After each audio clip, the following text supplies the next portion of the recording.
Comic book superheroes. They're like cockroaches. For every one you see scurrying around in the light in a major motion picture, there are hundreds more in the shadows, in the walls, standing around in group shots, having crossovers. A lot of these characters are so obscure that they would have a tough time making the cut in a standard themed comic book episode of Hard Choices, like our Spider-Man episode or our X-Men episode, so I guess we'll never talk about them. But what if, in an alternate Hard Choices timeline, we dedicated an episode to weird, obscure comic book characters who have never seen the light of pop culture relevance? What if we took 7 obscure characters each from Marvel, DC, and the wide world of comics outside of the big 2 American publishers, assembled them into a 21-character who's who of minor heroes, and identified the median, the zenith, and the nadir of fuckability within this tiny sample of costumed nobodies? It would tell us very little, is the answer to that question. But we're still going to do it because, like comic books, Hard Choices is only ostensibly about who wins. In reality, it's about the characters. And in this case, all the D-listers we effed along the way. Oh, that's a good one.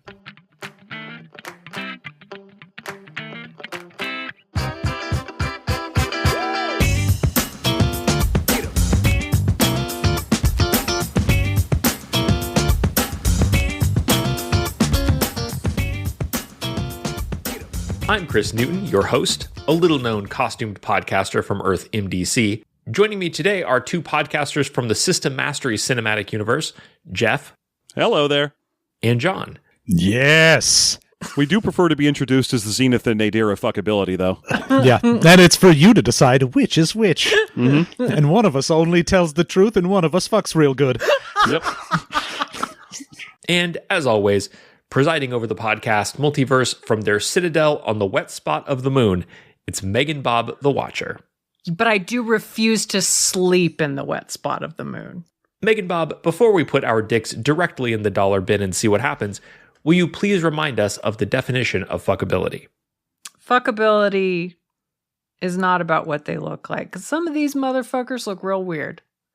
It's about what they fuck like. So assume you are into them, they are into you. How good is the sex? And what is it like? It's almost time to reveal which comic book weirdos made it onto today's list of 21, but first, let's devote a wholly inadequate couple of minutes to honorable mentions, to acknowledge some of the many, many weirdos who didn't make the cut.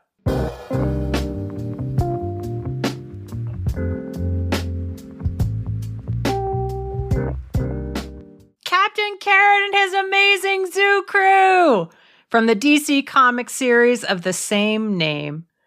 Few DC characters are better known for their obscurity than the Zoo Crew. However, Captain Carrot has had a fairly prominent role in recent years, and more importantly, these funny animals are just a little too animal for us to consider on this list.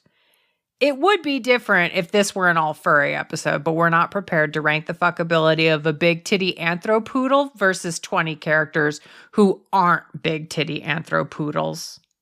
Yeah, that just wouldn't be fair. No. Bob Phantom, an MLJ Comics character associated with the Mighty Crusaders.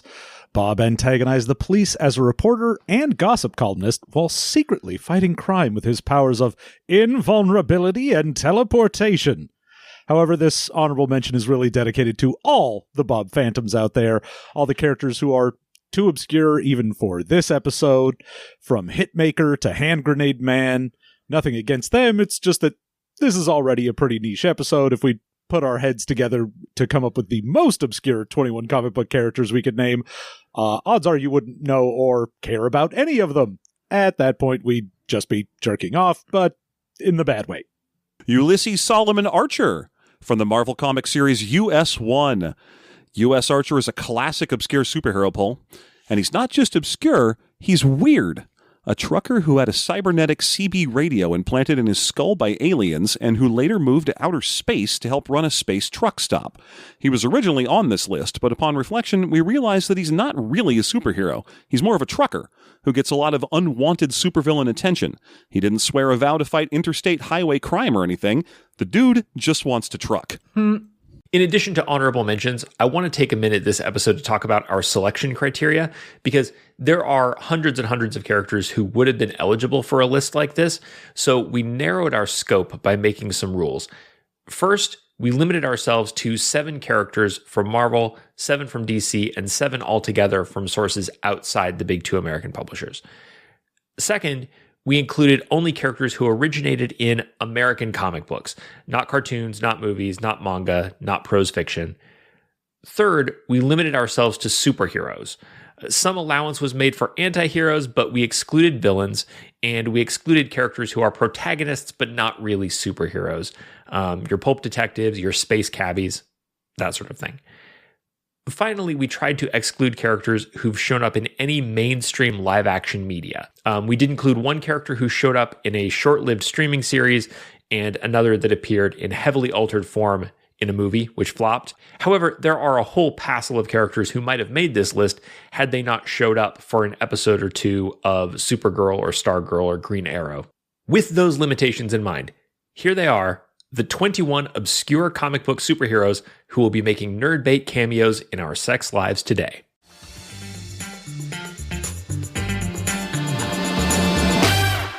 Number 1, from DC, Ambush Bug, a villain turned hero turned gadfly with a strange green costume that allows him to teleport. Ambush Bug is aware of the real world, but prefers to spend his time immersed in fictional ones, and has a long-standing love-hate relationship with comic book continuity. But I'm not secretly him. It's just a coincidence. Number 2, from DC, Blue Devil, a stuntman who is trapped inside of a high-tech devil exoskeleton by a real devil, sending his life careening towards superheroism. Since then, mystical mishaps have ground him into an arguably less interesting character. You know that kid in high school who finally stops wearing black all the time and grows a real personality after graduation? It's been like that, but in reverse. Number 3, from DC, Dawnstar, a longtime member of the Legion of Superheroes who can track prey unerringly across cosmic distances, and whose wings permit her to cross those distances at faster-than-light speed. She's remembered for her doomed romance with her fellow Legionnaire Wildfire, whose body is made of barely contained antimatter, unlike Dawnstar's body, which is made of barely contained tits. Number 4, from DC, Extraño, a Peruvian magic user and probably DC's first openly gay superhero. Originally presented in the 1980s as a broad, campy stereotype, Extraño has since become, look, I would never say respectable. I would never say that to this beautiful man. But he wears a scarf now, that's all I'm saying. Number 5, from DC, Matter Eater Lad. Matter Eater Lad was inducted into the Legion of Superheroes because he can and will consume virtually anything. I'm sorry, I misread that. Matter Eater Lad was inducted into the Legion of Superheroes because we, comic book readers, can and will consume virtually anything. He was later recalled to be a senator on his home planet of Bismol, and we all just accepted it. From number 6, from DC, Red Bee, a Golden Age crime fighter who uses his trained bee to fight crime. He's one of the few superheroes who operates in Oregon, where presumably he is continually reminded that his crime-fighting methods aren't technically vegan.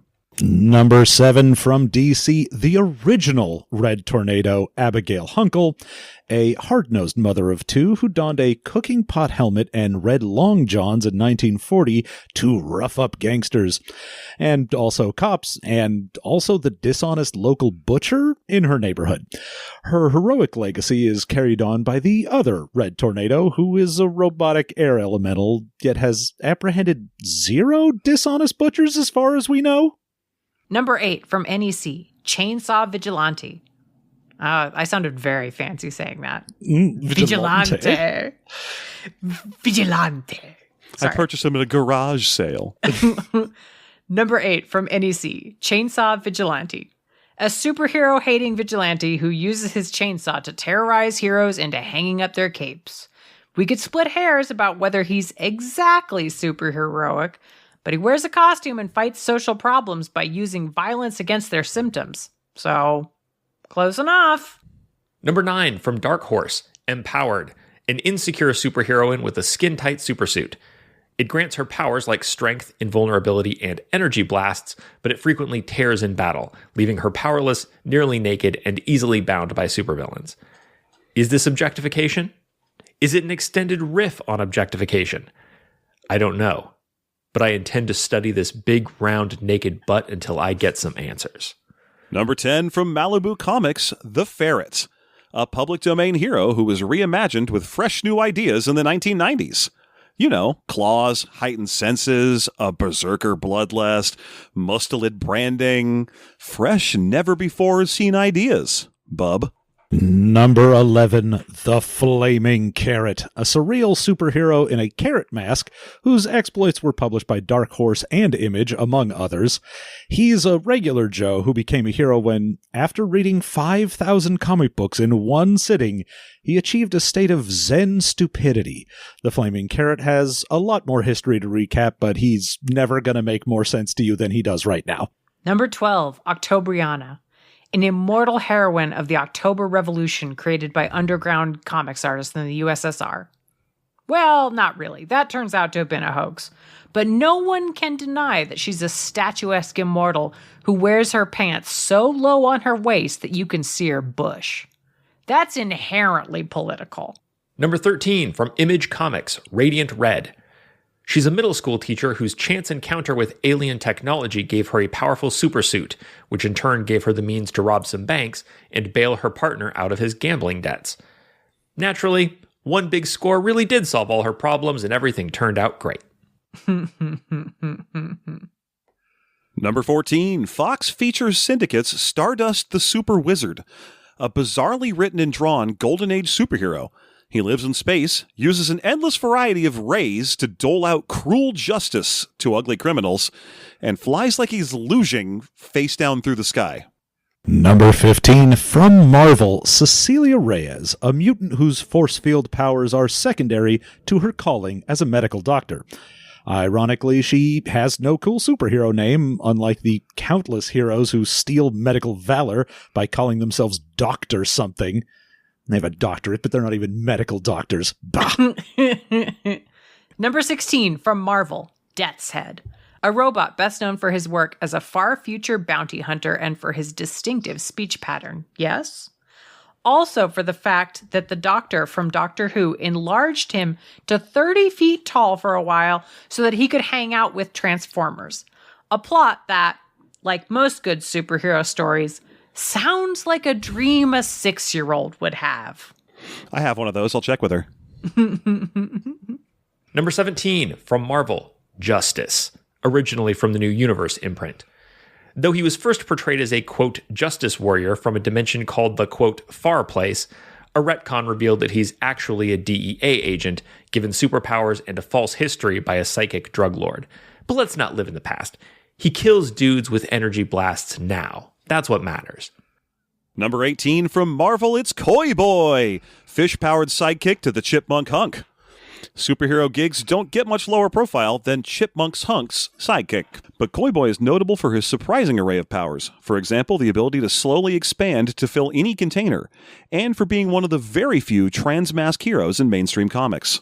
Number 19 from Marvel, NFL Super Pro, whose complicated origin story involves college and professional football careers, 3 separate leg injuries, a prototype supersuit, and mysterious chemical fumes.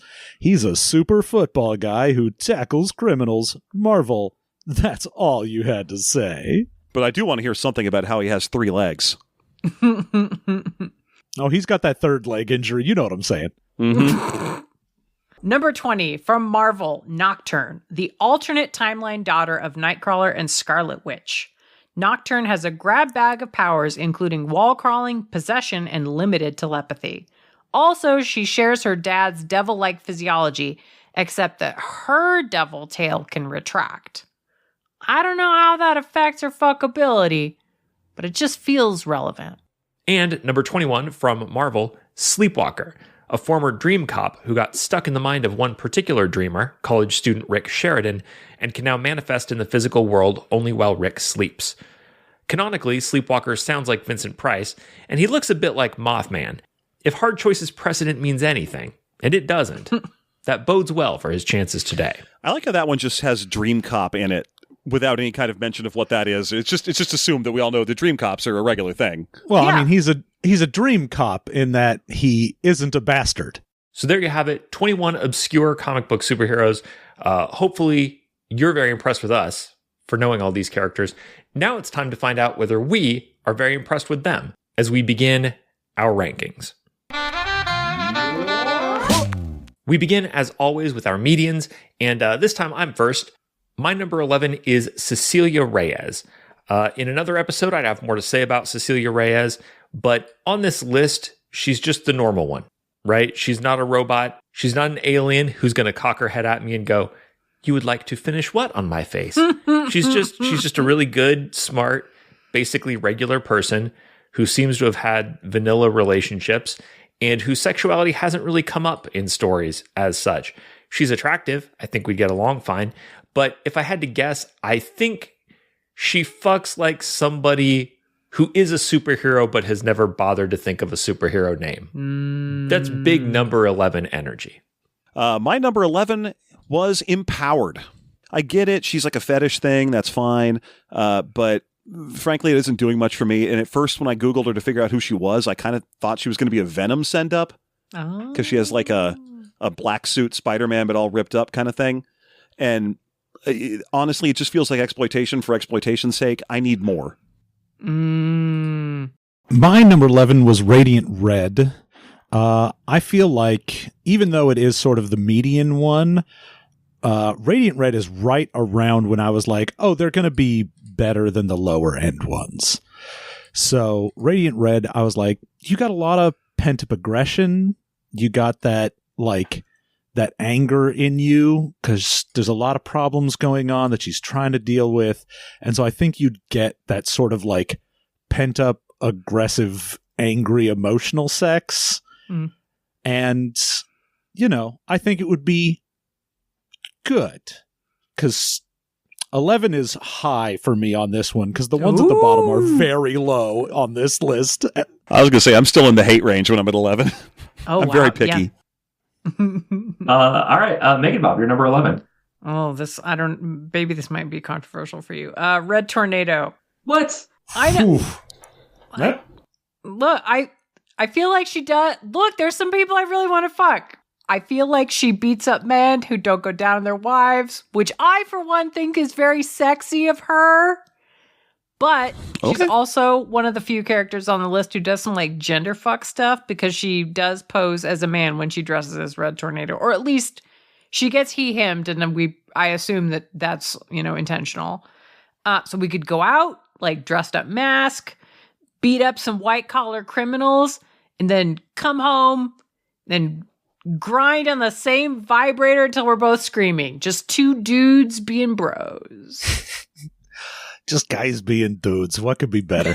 I'm down with it. But when it comes to Ma Hunkel, I need to know that the rest of her accoutrement doesn't match that heinous color scheme. She's wearing every color. She's got like purple gloves and blue cape, red, yellow, green. It's awful. Just put I don't want to fuck a box of Otter Pops. Blindfold. Oh, a box of Otter Pops. That's amazing. At number 12, I have the Flaming Carrot. I defy you to tell me you know what you're going to get when you fuck the Flaming Carrot. His comic's very funny. I love the aesthetic, but what is he going to do? What is he going to do to me? It's hard to translate the character into something I can evaluate sexually because everything is so bizarre and dreamlike. It would be a weird experience for sure. You don't forget the guy who gave you a blowjob in a flaming carrot mask, or at least I assume I've never forgotten a guy who gave me a blowjob in a carrot mask. I guess by definition, that's unknowable. I'm pretty sure it would be memorable, but memorable is about all I can say for sure. And on this list, that's no better than number 12. My number 12 is the first recurring character, Radiant Red. I spent most of this morning Googling Radiant Red to try and figure out anything interesting to say about them. Ultimately, did not. I decided they kind of look like a City of Heroes character with a modern black hole emblem on their chest, and just sort of pictured a generic like Hinge hookup where you know this isn't going to happen again. The kind of person who's like, do you mind if we do it on the couch because I don't want to get my sheets dirty right now? That's kind of what I was seeing from this. Yeah. All right. My number 12 is Blue Devil. I don't think Blue Devil is particularly interesting in bed. The only thing that gets him above the low end of everything is that he is an actor, so I think he could fake it at least a little bit. He could pretend to sort of be into it more. I think if you gave him direction, he would be receptive to it at least a little bit. And, horns, so you got something to hold on to, so that's at least a small bonus. We got to get you into some therapy or something where your number one concern is how good your partners are at faking it. No, I'm saying he's bad, but at least he could fake it. Okay, he can fake being good. See, I was worried he was faking you being good. I mean, also that I do suck in bed. I would be low on my own list of rankings. Yeah. So that's why I was like, man, that's not a good metric. You need to enjoy these people for you. Yeah, make them work for it. Exactly. I think being an actor, he could make me feel better about myself a little bit. And just be like, yes, that was very good. You did a great job. Brought to you by Sensodyne. Look down. There's a banana sticker on your thigh. Megan Bob, you're number 12. Dawnstar! Her vibe is that of someone who has made some really weird choices in her youth and is trying to figure her shit out now, and whomst among us. I don't get a super fucky vibe off of her. Like her costume, sure, but not like her particularly. It's not like she's been banging anyone while she's been working this thing out with Wildfire. So either she's just not that into sex, or she's worn her dildos down to nubbins. If it is A, maybe we'll have like a perfectly nice night of making out, maybe some sex where one or the other of us doesn't come, but we were naked, it was sexy, that's enough. If B, I'm going to have to go to the ER, get the scratches on my back stitched up. She's going to claw me to shreds, which namaste. Thanks, lady. My number 13 is Nocturne. I really did read some Exiles for this episode, but goddamn does she have a tiny little part in an ensemble book. I read enough for her to catch feelings for a dude, hook up with him, get pregnant, see him go into a coma, and I still have no idea what her personality is supposed to be. Her father, Nightcrawler, is a brave, compassionate, pious, highly marginalized, charismatic, dashing, spiritual, flamboyant, brave, funny, overprotective, swashbuckling Roman Catholic, and his daughter is nice? Most of the characterization of her that I've seen comes from early in her history, and she's matured a lot since the days when she was yelling at her dad that he doesn't understand her or whatever, so I don't really know who she is. Sex with her would be physically interesting because of her Nightcrawler-style devil body, so I think I'd have a good time. I certainly wouldn't turn her down, but somehow seeing her perch on top of objects for 2 panels every issue did not reveal the deeper mysteries of her sexuality to me. I gotta get in here because my 13 is also Nocturne.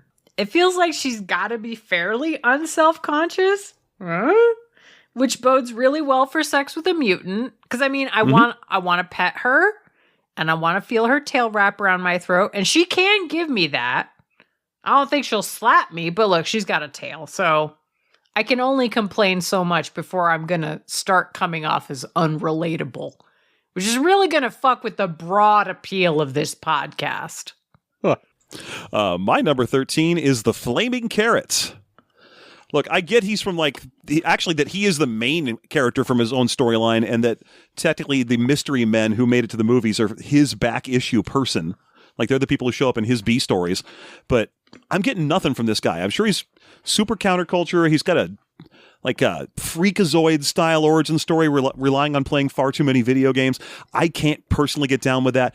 I don't like his stupid flippers. I don't like his color scheme. Nothing about this guy is turning me on. I'm worried that sex with him is going to feel like I'm doing him a favor. Ooh. And that is, I just have a hard time performing in situations like that. Plus, I feel like it's not just going to be a favor that's the sex, but I'm going to have to acknowledge the fucking carrot. Oh! I'm going to be like, yeah, that sure is. You sure do look like the 90s are a hard time to live in. Mm-hmm. I'm so thrown off by this. What lol randomity?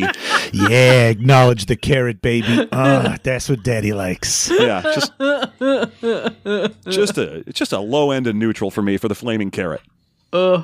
My 13 is Dawnstar. I think Dawnstar is just a big bowl of nothing.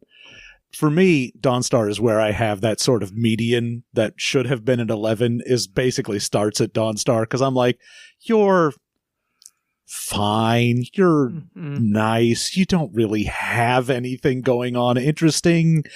You didn't have a particularly interesting relationship. Like, I think also the wings would probably get in the way. It just, there's no real drawbacks, but nothing that's really going for her either. She just seems like, yes, we'll have very normal who gives a shit sex. Minus the wings, you just did an amazing job of describing every Legionnaire. This is very interesting because I'm next, and I actually have Dawnstar at my number 14, but with a bit of a different take. I think Dawnstar has strong fundamentals. I think she is passionate. She's hot. She seems pleasant enough to be around. And she's in touch with what she wants and how she feels, I think. Bob, you were talking about like wearing the dildos down to nubbins. I think that's exactly right. She seems like the type who has a small collection of thoroughly curated sex toys. And that's a fun type. The problem is, to my knowledge, we've never seen her in a relationship that wasn't immature to the point of being completely dysfunctional. I know we're ranking her on her good time potential, not her long time potential, but even so, I think the drama starts immediately. I think if you go over to her place, even if you don't spend the night, when you leave, there's a tearful goodbye. Oh. She might have to go on a quest about this. Or she might suddenly be mad at you for some reason and throw you out, but it's only because she's hiding her true inner blah, blah, blah. And I'm not trying to be callous here. Like, it's if you love someone, sure, like, great, let's work it out. But for someone whose most memorable feature is her neckline, I am just not prepared to turn my life into an outer space soap opera over this. My number 14 is the Red Bee. This is fairly variable because there's a lot of different versions of the Red Bee that I kept finding when I was trying to find out anything interesting to say about this guy. I really liked his see-through poofy purple pirate sleeves. I appreciate that kind of sense of daring in a person picking out a new fashion choice. But the rest of him is pure, boring Golden Age hero crap where he's just like, a standard, generic German puncher. I just wasn't that excited. And I kept finding pinup photos of who I think is his great niece, who ends up adopting the mantle of the Red Bee instead because she's more relevant or recent, I guess. So I just felt like he was just going to be another boring 40s guy where I'm going to have to fuck somebody who's got their pants pulled up to their nipples even when they're 33. That's not my speed. That said, I did find info on this guy that he eventually ages up into someone brings him back for a revival comic series, and you get to see him as a really old man. And he's like he found himself. He's like smiling profusely. He's got this giant bald head Andrew Weil health guru beard going. He just looks 10 times more interesting. So he gets bumped dramatically up if he's in his 80s. But as it stands, when he's in his prime, the dude's like a number 14 for me. Wow. My 14 is Chainsaw Vigilante. There is the old adage of never stick your dick in crazy. And Chainsaw Vigilante is crazy. Like, he's got some issues going on, but I think that sort of drive for people to be better is admirable. Like, his whole reason for being a superhero of like, I don't want you to be a superhero because you're not doing it right.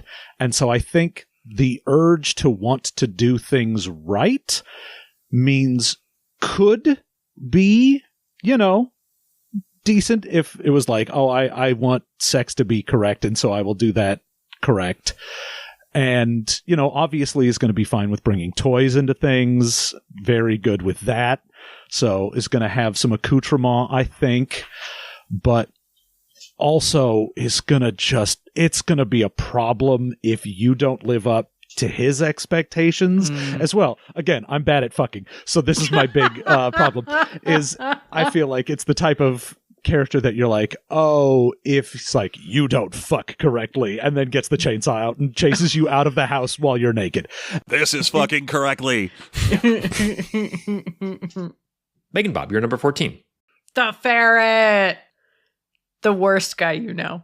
The worst. He thinks he's hot shit, says things that he thinks are provocative, but are really just problematic. And he has a non-queer mullet.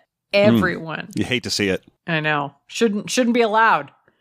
Everyone with a pussy has met this guy on multiple occasions, but probably with different haircuts depending on the decade. The thing is, that guy can sometimes fuck because he isn't too in his own head to just wreck you. Now, if you're looking for literally anything besides that, you're going to be disappointed because he hasn't heard of the clitoris and might not believe in it if he did. But if you just want to be fucked real hard by someone who isn't thinking about you, this guy can probably deliver that. My number 15 is the Red Bee. Something about this guy just rubs me the wrong way. He seems smug. He's a DA, which is not disqualifying, and we meet him in the process of rooting out corruption in the DA's office, but I somewhat distrust it as a career path. Ultimately, it's the bee thing for me. Do you know how long it takes to train a bee for a dynamic crime-fighting environment? I mean, I don't. Obviously, no one does. But it's ludicrous. But it seems like training a bee to sting people on command would take forever and for limited effect, which makes me question the Red Bee's motives. I think he's a gotcha guy. A guy who loves to outsmart, put one over on other people. I think that's what he gets off on. And for that reason, he's a mild no for me. I don't mind a partner who's hot shit, and I do think the Red Bee probably has some tricks up his big stripy sleeves, but I don't like a partner who thinks he's hot shit. Also, I do want to note that his bee lives in his belt buckle.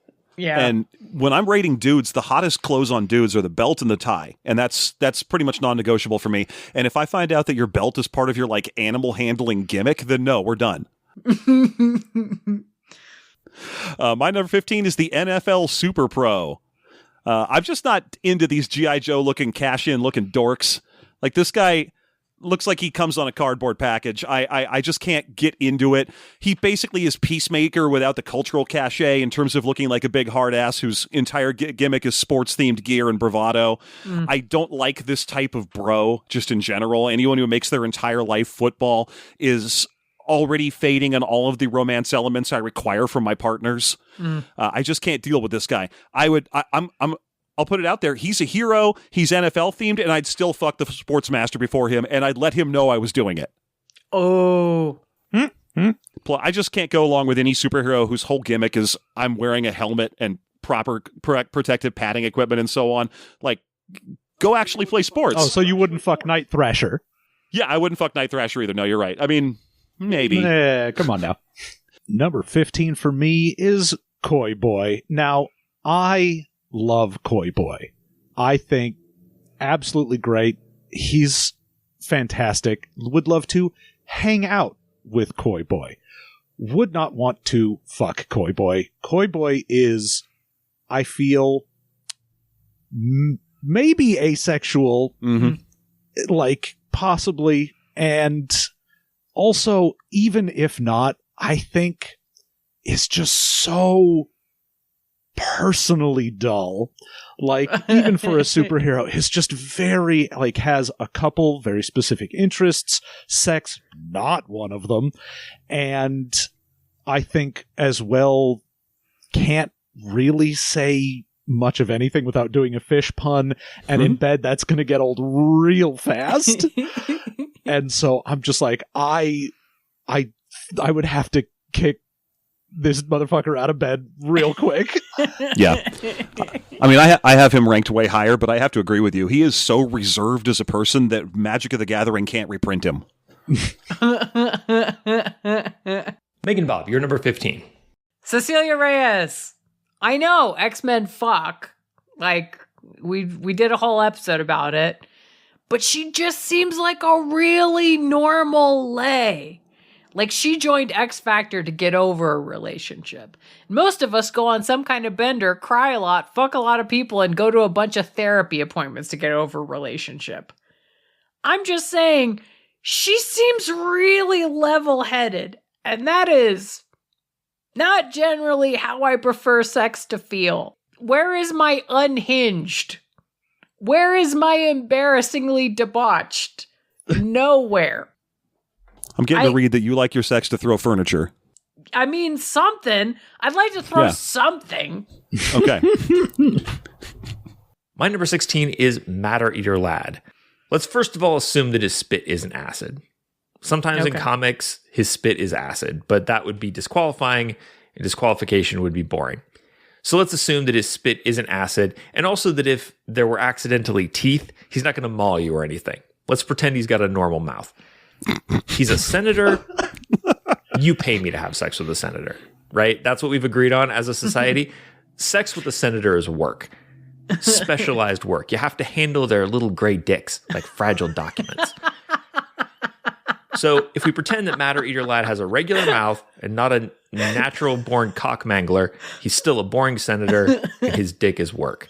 Okay, well, I also have Matter Eater Lad, which I also picked up on the senator thing. But I said, do you think he'd be into corrupt senator and lowly podcaster role play? Yeah, I didn't either. Well, then I guess we're gonna have safe, sane, responsible, unproblematic sex like losers. I'm going to go with the Abigail Hunkle variation of the Red Tornado for number 16, and I've already kind of stated my reason here.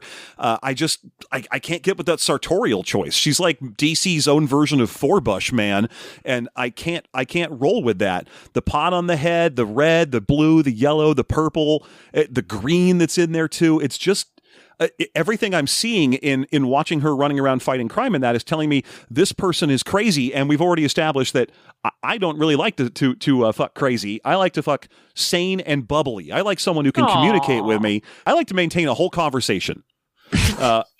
And as a result, someone like this, where I don't really want to talk to a 1940s grandma. I don't really know what I'm going to say to them beyond like exchanging recipes for mock apple pie.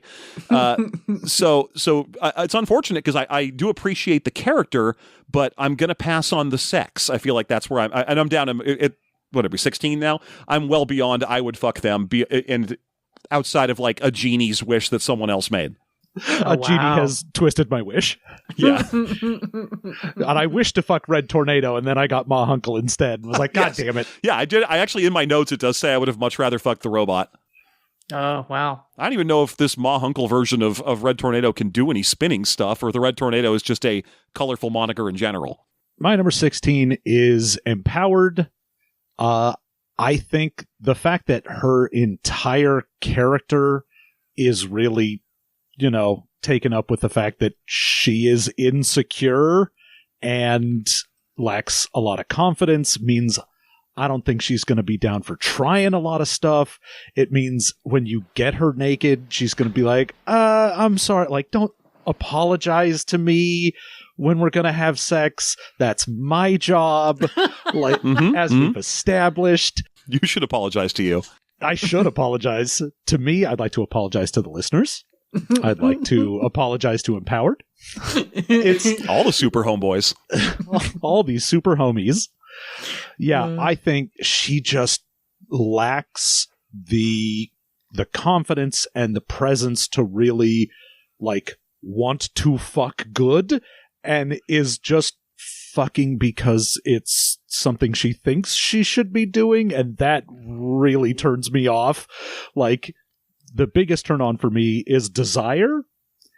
And so having a thing where it's like, oh, I'm just doing this because you want to. I'm like, well, now I'm not in. I'm done. We're done here. My number 17 is NFL Super Pro. Life has given this guy every chance to care about something other than football, but he never has. And to me, that's not a guy who fucks. When would he have learned? He met Jane Dixon in college and stayed with her through his college football stardom, graduation, becoming a number 1 NFL draft pick, a season-ending injury, a year of rehab, another season-ending injury, another year of rehab, a career-ending injury, more rehab, the start of a new career, the start of a secret superhero career, and they are now dating. And they're having bad dates because Phil continually prioritizes his careers, all of which still revolve around pro football, even though he has reduced his left leg to a dangling bag of bone fragments in a vain effort to play an even one regular season NFL game. Think of all the time this motherfucker has had on his hands since college, going through 3 extensive rehabs back to back to back, and not only has his relationship remained incredibly stagnant and boring, but we don't know of him doing anything else. I don't expect a Marvel comic to tell me that NFL Super Pro developed a bunch of new kinks during his downtime, but if he'd started a business or a charity or had some kind of spiritual awakening or taken the opportunity to continue his education, I could infer that this is a guy with some overall drive and passion and personality that might include a hot off-panel sex life. But every sign points to Phil Grayfield putting zero effort or thought into the non-football parts of his life. In short, I think Phil Grayfield fucks like a guy who's been dating the same long-suffering woman for years since college and is still taking her on miserable dates where he mainly talks about how the Eagles are doing. Ugh. Go Birds. I also have the Super Pro as my 17. Yeah, I put Super Pro at 17 as well. I mean, plenty of great points that you brought up, but also the fact that he is basically his entire background for being a hero is I'm just a football and then I football and I football. And then I get roided up super hard, and now I'm super football. And I'm just like, dude, this guy sucks hard.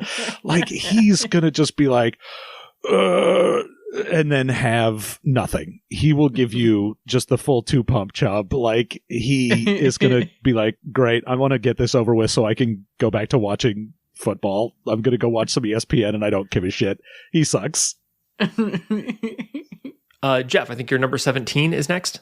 You got it. And I missed the party. It's Matter Eater Lad. Look, you're going to find me routinely ranking the Legionnaires lower than anyone else should because I fucking hate the Legion. They're just not my speed. I am so sick of dudes from planets and their only power is that they came from some fucking planet. This guy's from the planet where everyone can eat everything. And there's another guy who's from the planet where they can all turn into rocks, but he's a superhero. Why? Because he can turn into a rock and he has a flight ring. That's it. The Legion sucks. And don't come at me with your Karate Kids and whatever. I know there's exceptions. The 90% of them are just something lad. The guy from something planet. Fuck all of them, especially this Johnny Cage looking dork ass loser. I'm not into the sunglasses. I don't like his dumb power. He should have been on the substitute Legion. It's fine. If I'm going to end up throwing him a shot, it's going to be all oral and he's doing it. I want to see what that weird mouth do. That's it. Effectively, in a nutshell, continue eating matter as long as it's shit, Matter Eater Lad. Ugh, I love this. Megan Bob, you're number 17. Red Bee! So, I demanded that the Red Bee make the list, and I don't regret it because he's so fucking weird. Yep. 1, he's gonna want the bee. I shouldn't call him the bee. I should call him by his name, Michael, because the bee has a name. Given name, please. Yeah, I mean, he was baptized as Michael. And does he have a middle name for when he's in bee trouble? We don't know. At any rate, the Red Bee is going to want Michael to be involved somehow because it doesn't seem like the kind of thing he can let go of. If not involved, then he's going to want to let Michael watch, right? But is Michael going to be judging me for not having a fatter ass like a real bee? Is he going to find it weird that I have tits? It's enough that I have to deal with human beauty standards. I just can't handle wondering if Michael thinks that my body hair can't pollinate for shit and is like sitting there going like, well, that's not going to pick up anything. I'm like, I'm trying to come here, Michael. What the fuck? Screw that bee. I'm really good at translating pollen, or else my allergies are lying to me. My number 18 is Chainsaw Vigilante. I expected Chainsaw Vigilante to rank a lot higher on this list, but I made the mistake of reading his limited series, which is not bad, but it does delve deep enough into the character to show how obnoxious he could be in an intimate interaction.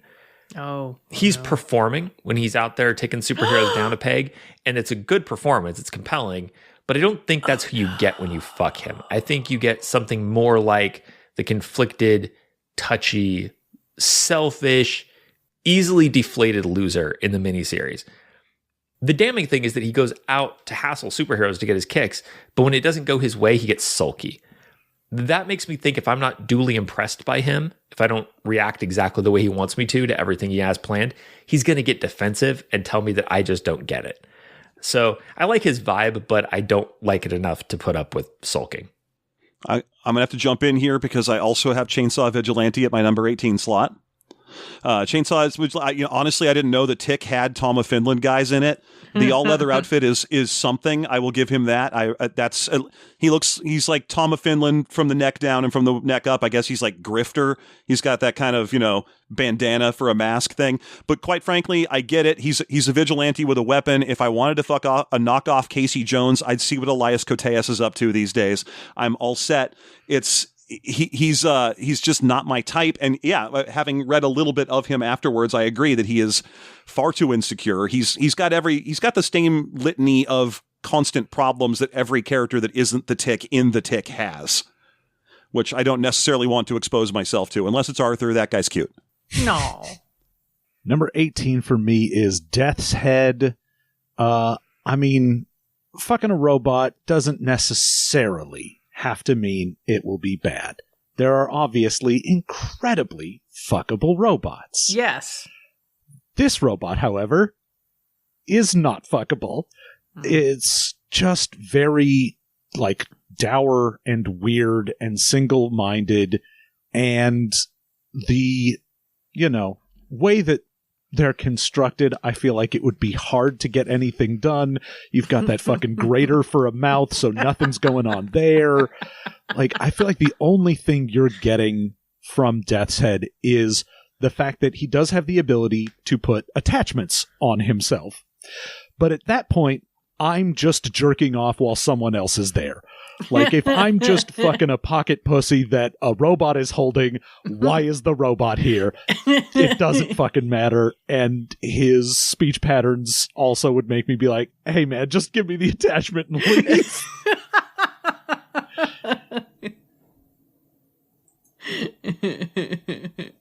Megan Bob, you're number 18.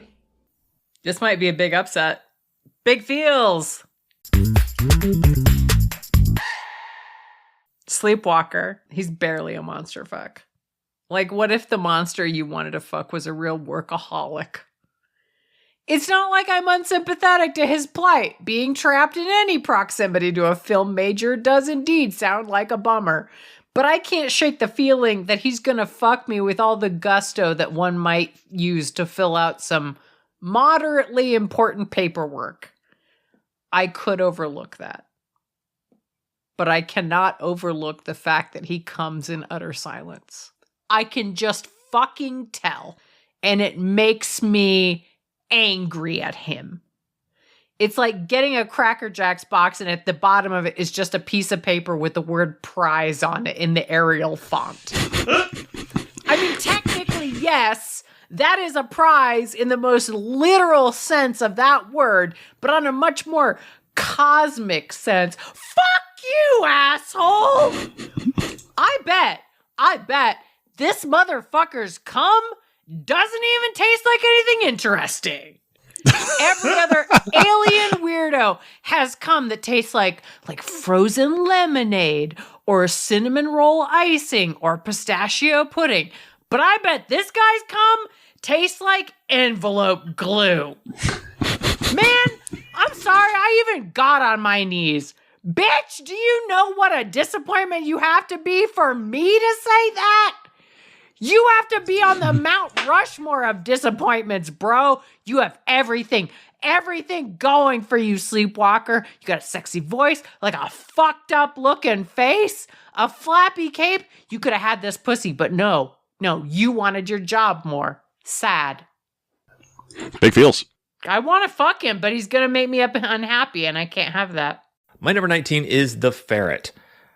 I have too much love and respect for myself to read the entire run of The Ferret's solo comic for this podcast, but I did read some of it. And for our purposes here, the biggest takeaway is that Wolverine would be insufferable if he were a hot guy with flowing blonde hair on top of everything else. That's what we learned. The masculine ab-having pretty boy type isn't for me anyway, but the Ferret is also dumb, self-absorbed, has a bad temper.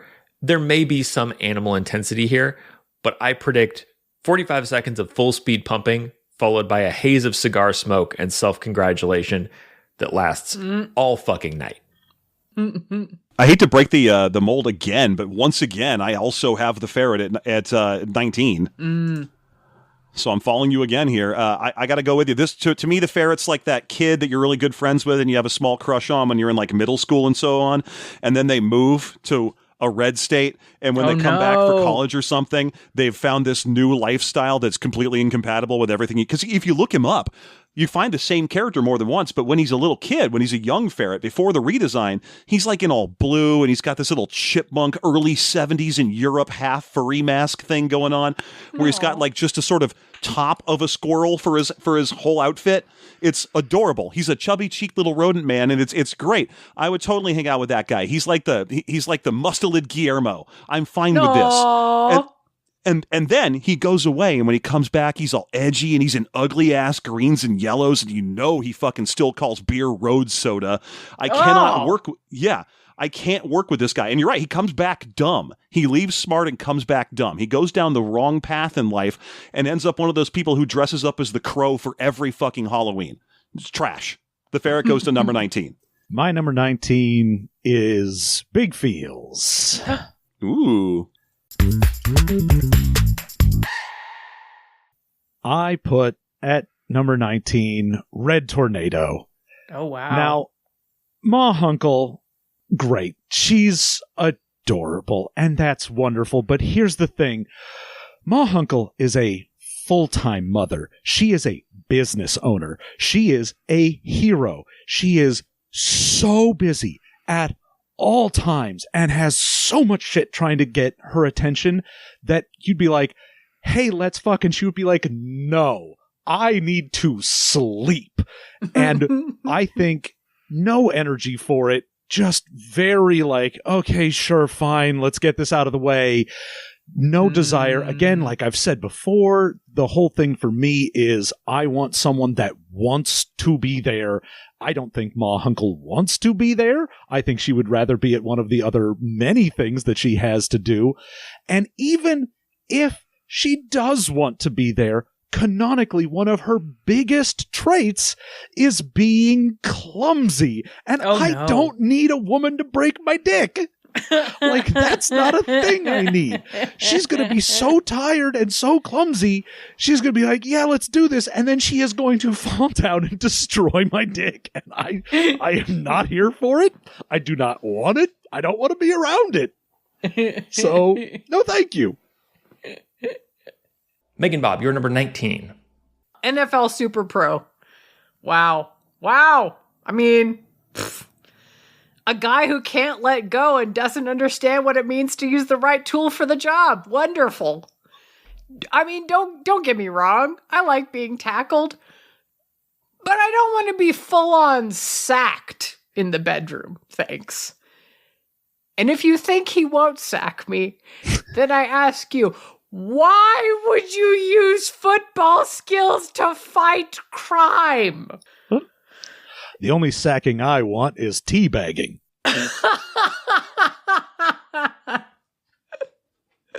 Man, what a bad idea for a comic. What a bad idea. That's what happens when you let someone be like, I would like to pay you to make my brand into a comic. Ugh. My number 20 is Justice. Here's the thing. If I hear, and this is like a tip for any listeners who want to fuck me in a hypothetical scenario, if I hear that you've disintegrated someone, that makes me lean toward no. That makes me lean toward not interested. But if I hear that you disintegrated somebody, but you left the head and hands intact, I'm calling it. That's gross. You're gross. You're probably obsessed with your twisted morality. And I'm not ashamed to say that your justice kink is too much for me. I'm not even really hot for justice as a concept, which could have been my first clue that I shouldn't fuck a guy whose name and primary hobby is justice. But I try not to be shallow. But sometimes shallow is the right depth. Sorry, I just don't want to fuck you if you leave loose hands on the floor all day. That's not a cool job. I hope it makes you happy, but it is gross that it makes you happy. I also have justice. Yeah, this fuckwad narcotics cop not only has the temerity to be anti-drug, but actually punched someone in high school who offered him drugs. Wow. The kind of proportionate response I've come to expect from the boys in blue. I'm sure he's even more fun in the bedroom. What's he gonna do if I dare to ask for something that offends his moral sensibilities? Shoot me? He's the worst kind of grim wounded guy. The kind that only fucks in missionary with the lights off and thinks pussies smell weird. I'm shaking my fucking head. No. What an asshole. What an asshole. Okay, so at 20 and 21, I've kind of entered into a realm where it's not that I think they'd be bad at fucking so much as I think I literally couldn't do it.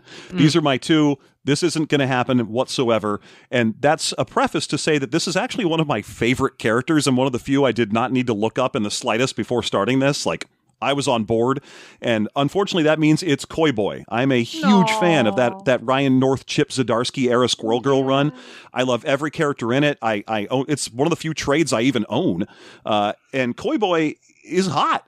Koi Boy is hot. He's not my type, but he's hot. I love the confidence. I love the ridiculous power set. I like the on-brand jumping into action accessibility that he serves up alongside a Chipmunk Hunk. They even get a couple of special events I really like to watch, like when the two of them took out Swarm. That was an amazing bit of storytelling.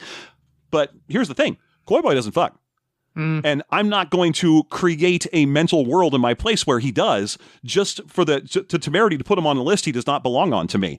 He doesn't fuck. He doesn't want to fuck at this point in his life. That's not where he is. He's confident. He's happy. He's doing the things he wants to do. None of those things are fucking. And out of sheer respect, I have to put him down here at the top of the I would not fuck list because there's someone far, far worse at 21. I just, I preferred him to exist peacefully in his world, creating neo-pronouns for himself, fighting crime, and maybe he can come back and visit me when he's Koi Man. Aww. My number 20 is the Ferret. As we have discussed, this dude sucks shit. He is just full asshole, no skills, but all enthusiasm, which is probably even worse than no skills and no enthusiasm, because he's going to think he's doing it right and do it real hard, real bad, and just really get in there and be like, yeah, I know what I'm doing. And you're like, oh, fucking please go away. Also, just has that level of shitty dude, like, confidence that is not earned, and a level of, like, I feel like you would be violent in a bad way. Oh, yeah. And just sort of like, I don't want you anywhere near my sensitive bits. I think he would just be, ooh, so bad. We've now reached the bottom of our lists, and my number 21 is Stardust the Super Wizard. Stardust is such a cipher of a character that I thought I was going to have a lot of trouble getting a grip on him sexually, the same as with the Flaming Carrot. But I read some of his comics, and I'm actually very confident about how he fucks. Using rays is how he fucks. He hits you with a fuck ray. Hey, Dusty, you might say, after the two of you have been dating for a while. You have a little pet name for him. Hey, Dusty, I was thinking, the fuck ray is great, but you know what would feel really good? A blowjob. Bam, blowjob ray. And then he's off to imprison someone in a balloon at the center of a gas giant. And naturally, this isn't satisfying. This isn't enough. In the context of a whole sex life, a blowjob ray could be a great asset, but all by itself, it's just a ray. It lacks the nuance of a blowjob. Where's the eye contact? Where's the little gasp? Where's the satisfied yum sound? Nowhere. I might as well be imprisoned at the center of a gas giant, for all the human connection I'm going to get from Stardust the Super Wizard.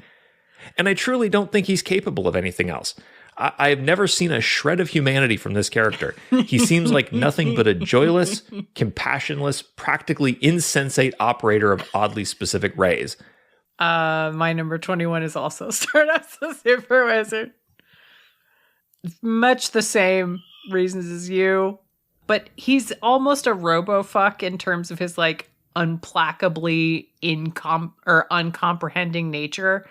Like, I'm picturing, even if we got to the point where I'm letting this super wizard, and also, but just sidebar, was there a time when America just didn't know what a wizard was? I'm very confused, but so if I let him put his penis into my vagina, and yes, he would insist on the correct medical terminology, I don't even know that he'd start thrusting or even move at all. I think he would just stare at me like a doll until the awkwardness Doll's became eyes. Yeah, until it became too much, and I just was like, "Excuse me, I have to use the bathroom. I'll be right back," and then never returned. What a fucking weirdo! My 21 is also Stardust the Super Wizard, also big feels. This guy is a stone-cold monster. He's a broken justice machine because his creator poured cheap whiskey into the radiator of that justice machine. This guy is so far from fuckable that he invented and moved to a separate planet to be away from the concept of fucking. He is a nightmare. And what's crazy is that he's not the only nightmare in his creator's catalog. This isn't even the first Stardust. Before he created this character, he created another character called Phantoma, who was often credited as being the first female superhero.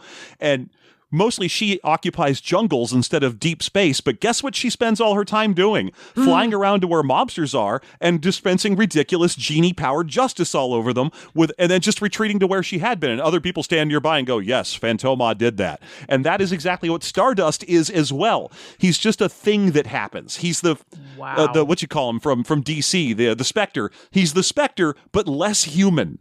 Wow. He is a nightmare monster. Yeah, you're right. He wouldn't fuck you. He would shoot you with a ray, and the ray wouldn't fuck you. The ray would put you in a state where you believe you have been fucked. Oh, wow.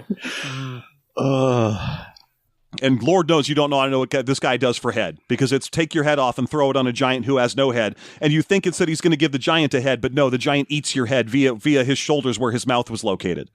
He's a nightmare monster. He doesn't make any sense. The creator of the character was a tragic human figure as well. There's nothing redeeming about this thing. He belongs at the bottom of anyone's list, which is why we all need to now turn and look at John, who probably has him at like number 2 or some shit. I know there's no judgment here, but there's judgment here. I'm going to go ahead and break the 21 train because Stardust is not my number 21. I know. Oh, wow. It's not going to be me this episode. Yay. Glad you're here, John. Yep. My number 21 is Justice. I think that black and white morality murder man is awful. Like, as mentioned, very gross, very nasty, but also just nothing going on upstairs that matters. And even in both the iterations, when it's like, oh, I'm from another plane of existence and I'm a weird alien that disintegrates people, I'm like, okay, I'm kind of interested, but you're also a full just black and white morality guy that has no interest in anything interesting. And then he turns into a cop that hates drugs.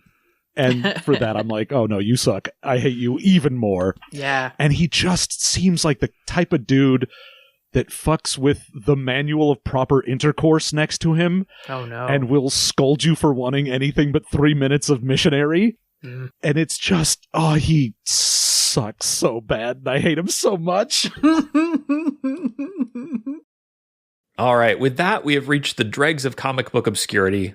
Sexually unappealing heroes who warrant no more than a line or two in the appendix of the official handbook of the Marvel Universe, Masturbation Edition. But if such a handbook existed, who would be the marquee characters? Who would be the big names depicted front and center on the cover, standing seductively stock upright, expressionlessly facing the reader. Let's find out as we turn to the top halves of our respective lists and work our way up toward our number ones. We'll begin with our number 10s, and my number 10 is Sleepwalker. First thing, big question, what is his familiarity with sexual fantasies and nightmares? Unfortunately, based on his familiarity with Earth when he first arrives, I think he probably knows very little about human sexual fantasies and things. Probably all he knows is what he learned from Rick's mind specifically, which if you know Rick Sheridan, he's mid. It's a non-factor.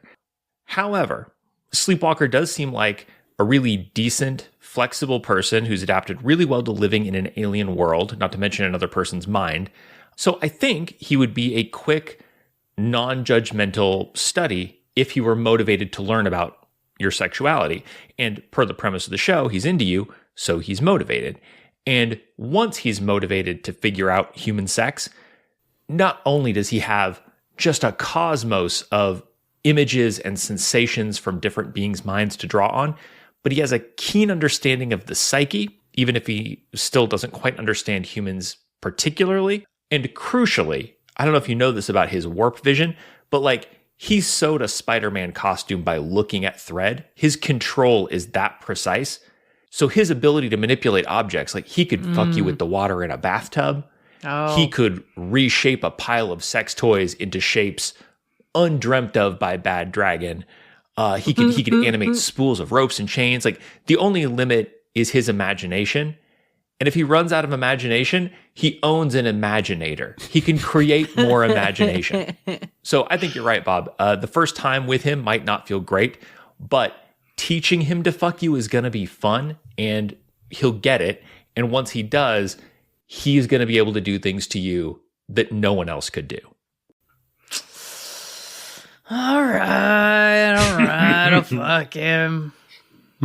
All right, I'm fucking Green Mothman. Fine, twist my arm. You talked me into it. Marvel's Martian Manhunter. My number 10 is Ambush Bug. I'm a fan of the character. I'm a fan of the concept, but when it comes to the bedroom, I find him a little too borscht belt for me.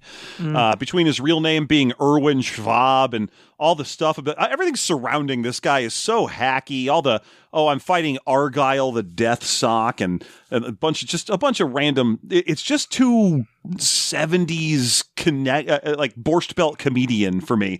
I mean, I appreciate him as a parody, but in the same way that I don't like to really like fuck the old Marx Brothers movies, I'd prefer to watch them. That's kind of where I'm living with the Ambush Bug vibe. Like I'd love to hang out with this guy and pick his brain, but frankly, when it comes to fucking, I prefer to be the funny one in the bed. Yeah, the funny looking one. Whoa! And you know that doesn't work with me, this guy either, because he's like a cricket man. It's not. I know that's a costume, but I've never seen him out of it. Well, sometimes it's a costume. Oh, okay. Sometimes he is a cricket man. Yeah. Yeah. Okay. Well, there you go. He's just too much of like the one stooge for me. I just don't. I'm just not into it. Now, if we had two more, then give me two more Ambush Bugs. You know, if you got me like Psycho Pirate and Gwenpool, and you just had a whole big party of everybody who breaks the fourth wall all the time. That would be an interesting orgy. You break my fourth wall. Yeah, you can throw in Deadpool and She-Hulk and all the other ones that can do that. My number 10 is Octobriana. Obviously, I love a good comrade. I think that's going to go a long way with me. But as well, the entire concept of being like, oh, this was a character that, no trademark, anyone can use that for whatever, means she can kind of be whatever you really want her to be. And the whole, like, not trademarked anything, the type of person that's just going to have like free use across her tits, like that sort of thing. So I'm like, I think she would be like down for whatever. She's going to be very like interested in doing a whole bunch of different stuff. So I think, she's not all the way high on the list, but I think she would be good. Megan Bob, you're number 10.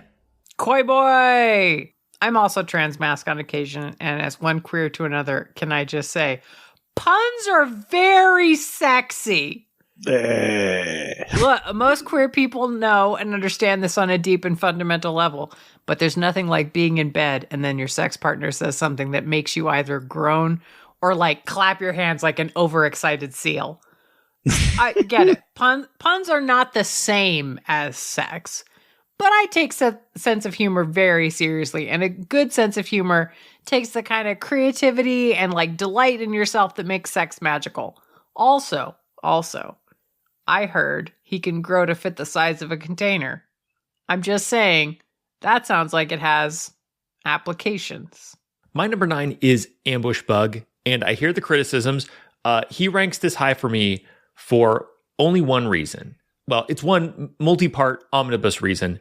He's a comic book fan with teleportation and universe-jumping powers that would allow him to fulfill almost any comic book-related sexual fantasy, and he's the kind of person who's going to be head over heels for someone and do anything for someone he's into. If Ambush Bug is into me, I can get him to give me a hand job in the passenger seat of the Batmobile during a case. Like while Batman's out crouching on a rooftop or whatever. Yeah. I can be getting a hand job in the Batmobile, finally. If Ambush Bug is into me, he could get me Earth 11 Booster Gold's sex tape, which she definitely made and definitely leaked and is definitely super hot. Or like, you know who wouldn't be into getting double teamed in front of Superman? Lois Lane. You know who therefore would be into getting double teamed in front of Superman? Bizarro Lois Lane. And with Ambush Bug's help on multiple levels, I can make that happen. Imagine Clark Kent coming home from a long day at the planet, walks into his apartment, and sees a chalky-ass simulacrum of his wife bent over in the living room, getting pounded by me and Ambush Bug, and screaming, "Me love Superman, so me take it from everyone but him." Superman, he's going to say, "Great Scott." And me and Ambush Bug are going to high five because we're fans. That's why this works. My number 9, as we move into the top 10, I want to make it clear that I'm very selfish in terms of my choices here. It's all people I can get something I specifically want out of. And that's why my number 9 is Death's Head. Like, I get the joke. I know that he's kind of a robot with a grate for a face and like giant tusks. And he has like what I think is supposed to be a Russian accent. I've never actually heard him talk, but I know he ends everything by going, yes. But here's what I want from this guy. He's existed in 3 continuities that I want to talk to people about. He is in the Marvel continuity on the regular basis, but also he is part of the Doctor Who continuity, and he's been in Transformers. I want to know who he knows and what he knows about them. Has this guy fucked Starscream? I need to know. That's an Alan Oppenheimer voice. I want to hear what that fuck's like.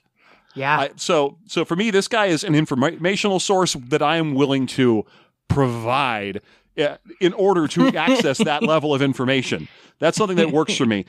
Everything else about him, he's an accent joke stuck to a bad helmet. But he is a robot. He's another one of them kind of fourth wall breaker, looks directly at the reader and kind of goes, "It's a living, guys," which can hurt him in the same way that it would have hurt both, Flaming Carrot and Ambush Bug for me, but he's a robot, and robots get a little extra couple of points. Same way the Red Tornado would have for me if it was the robot Red Tornado. This guy can probably pop his hands off and put all kinds of cool attachments on there. Vacuums, spinny stuff.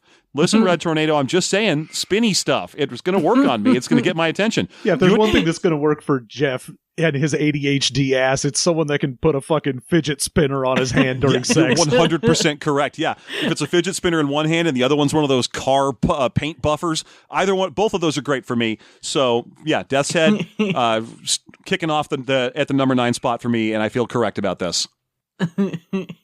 Number 9 for me is the Flaming Carrot. I just look. I gotta fuck someone in that mask. That's fucking wild. But also has that like very blue collar background. I think is gonna have those like rough, calloused hands. Is gonna throw you down on the bed and give you a real good rough and tumble, and also is the type of person that not only has that full background and that kind of like, Springsteen-esque feel to them outside of that, but also read so many comics at once. And I feel like we would also be able to bond over the whole comic thing. So I think that Flaming Carrot is going to be able to like really get me coming and going. Megan Bob, you're number 9. Also the flaming carrot. I'd like to say that I wouldn't enjoy fucking the flaming carrot, but that's a lie. I would probably be charmed by what an unapologetic weirdo he is. He'd probably insist that we do something weird that I don't associate with sex at all, which I really did have to think, like, what are things I don't associate with sex? And that took a while.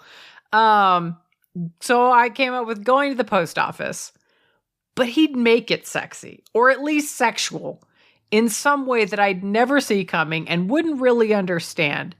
Maybe I just lack the imagination necessary to see the erotic potential in the flat rate shipping display. But I trust this carrot-headed weirdo to show me what I'm missing. My number 8 is Death's Head. He's so mercenary.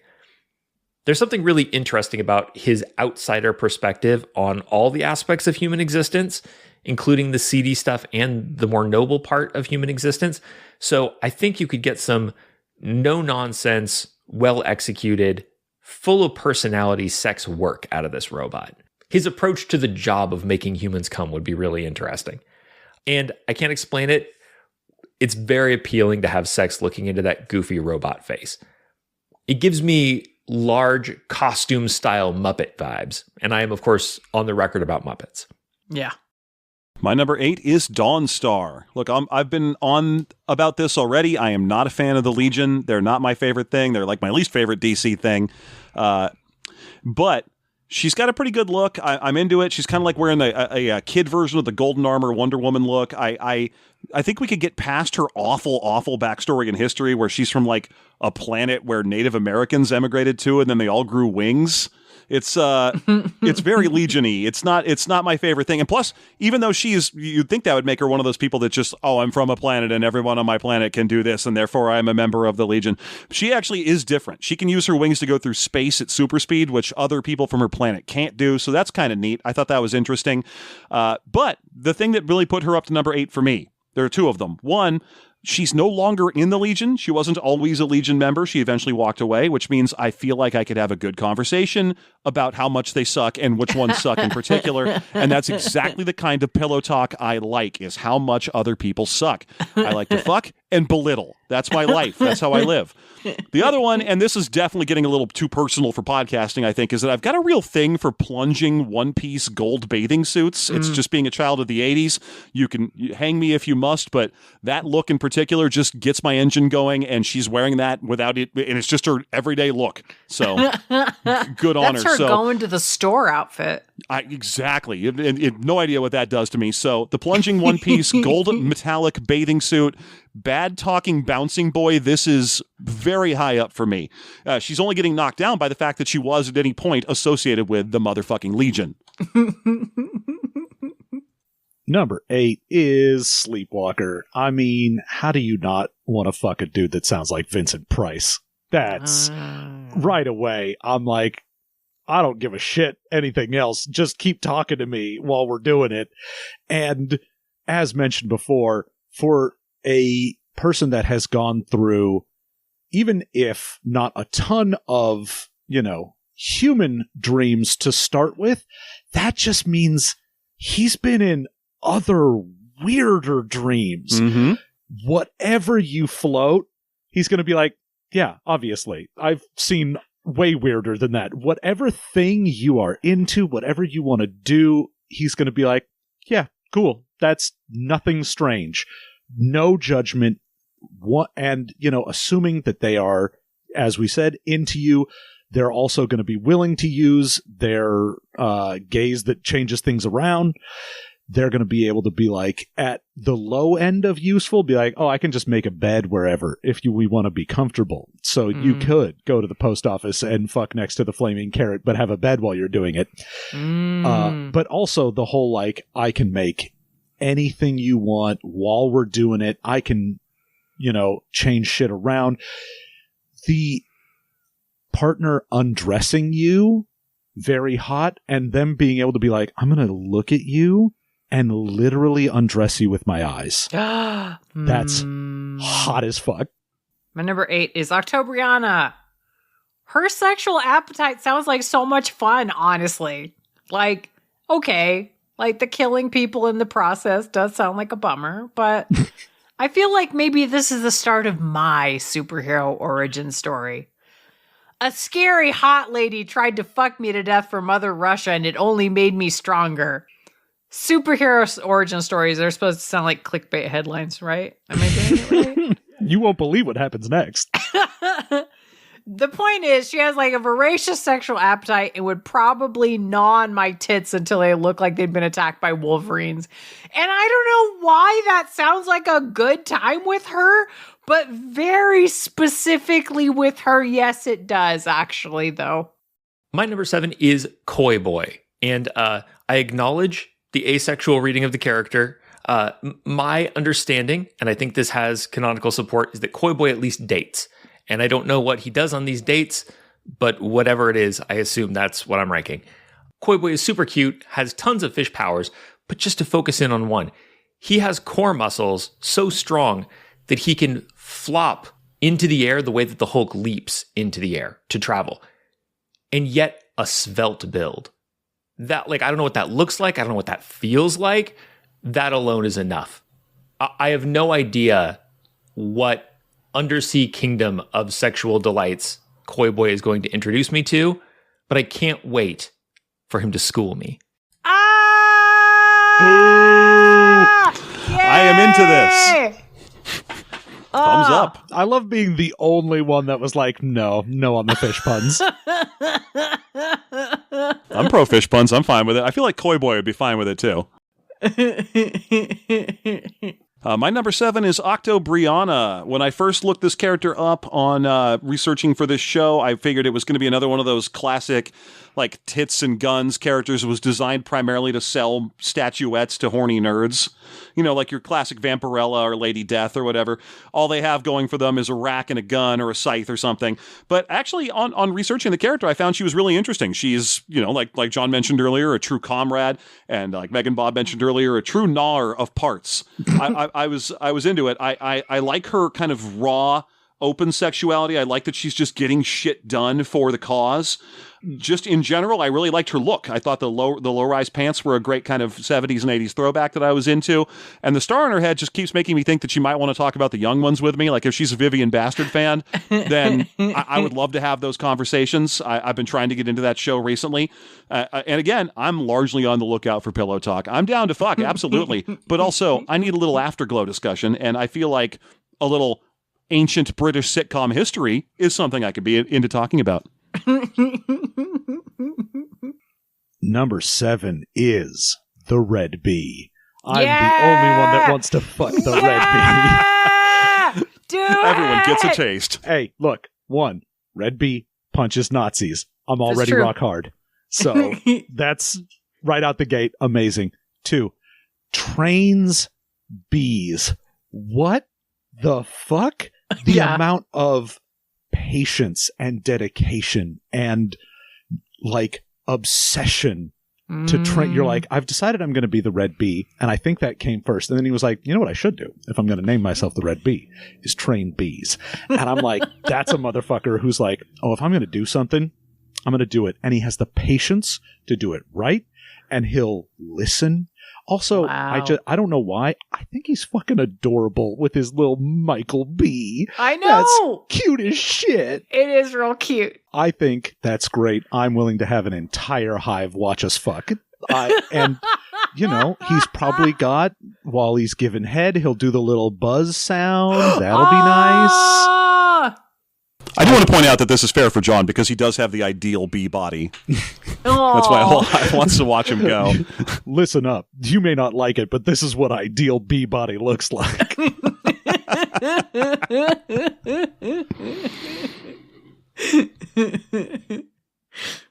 Megan Bob, your number 7. Chainsaw Vigilante! Fuck a satirist. Not all satirists are hot, but sometimes it hits just right. Now, crucially, he's not gonna be wild about the fact that I want to suck his dick while he wears the paper smiley face mask. But that's really his problem to deal with. Oh no! Are you gonna slightly wound me to show how ridiculous I'm being? Oh, how awful. I'd hate that. I'm sorry, sir. The fact that you find me troublesome in my thirst for you only makes me come harder. It's okay to like problematic things. The name of this show. My number 6 is Radiant Red. Satomi is just straight up my type. Her powers and lore as Radiant Red don't make any difference to me one way or the other. I'm more into Satomi.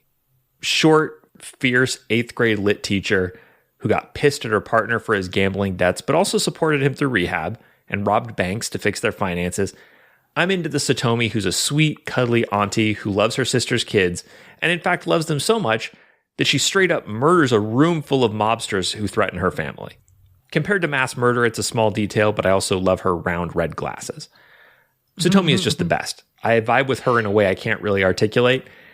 She's not even in my top 5, but of everyone on this list, she might have the best personal chemistry with me. It's not what she would do in bed that lands her this high spot on the list, but how and why she would do it. So it's a personal thing. Number 6, I have Cecilia Reyes with the asterisk / caveat of what is she doing here? She's patently not a superhero. By choice and by action, she prefers to just be a doctor, which is something I find especially hot. The true superheroes. Yeah. Yeah, and also very sexy to me on a certain basis. She is a member of X Factor. She's been a member of X-Men, but for the most part, there's a reason she's never picked a super name. And it's not like Jean Grey where she just keeps vacillating with Marvel Girl or Phoenix or whatever. She doesn't want one. She's not a superhero. She can make force fields, but that's not all she can do. And as I mentioned before, I'm very conversational. I'm very nerdy. And so when it comes to someone I want to be in bed with, it's someone who can carry on a conversation, and a cool, nerdy doctor who knows all the X-Men and hates them. Are you fucking kidding me? I cannot wait to fuck while hearing about how bad Cyclops is at everything. That is exactly what I want in life. How dare you, Cyclops rules? Cyclops does rule. He was just the first X-Men that came to mind. Apologizer has entered the chat. You know what? It's fine. My usual go-to for the worst X-Man in terms of sexual health in history is Colossus, and I'll just stick with that. Dude sucks. Deserves to get beat up by the Juggernaut. So there you go. So he can badmouth Colossus while I'm going down on her, and I guarantee you I will. She's a fucking gorgeous Puerto Rican doctor. What else do you want? I guess maybe a cool alien or a robot. No, I'm happy for you. I'm happy for you. Mm-hmm. My number 6 is Matter Eater Lad. Oh, wow. Obviously, if there's someone that's going to eat the booty like groceries, it's Matter Eater Lad. You know, this is a guy that's obviously going to swallow. Thumbs up. Great. Love that. Now, here's the other thing. I don't think, again, we're going with the whole, like, non-mangling mouth. We're not doing the acid thing. But, one, he is a good cook. So, someone that can eat anything, and it doesn't matter. They will literally eat anything, but still takes the time to be like, no, but I'm an actual chef, and I give a shit about the way things are done. I think that's hot. And the fact that he could then be like, I have made you a meal, and then we will get down and bone. Very hot. And again, just like Sleepwalker, there's not a lot you're going to do that's going to gross someone out who's like, I've eaten literally anything. Like, nothing bodily that you are bringing to the table is going to make Matter Eater Lad be like, ew, I'm squeamish. No, he's going to be down to clown, and it's great, and I love it. I note that routinely, as we've been making our way through, one of the things you find most attractive about other people is dedication to a hobby. Mm-hmm. And I just think that's adorable. It's such a delightful thing for you to find attractive about people. Where you're like, this person is a cook. This person spends time sewing. Anybody who's got a dedication to a craft, you find that so hot, and I find that amazing about you. If someone's passionate about something, that's hot. Yeah. It is Passion hot. is hot. Absolutely. Yeah. Love a special interest person. Mm-hmm. Megan Bob, you're number 6.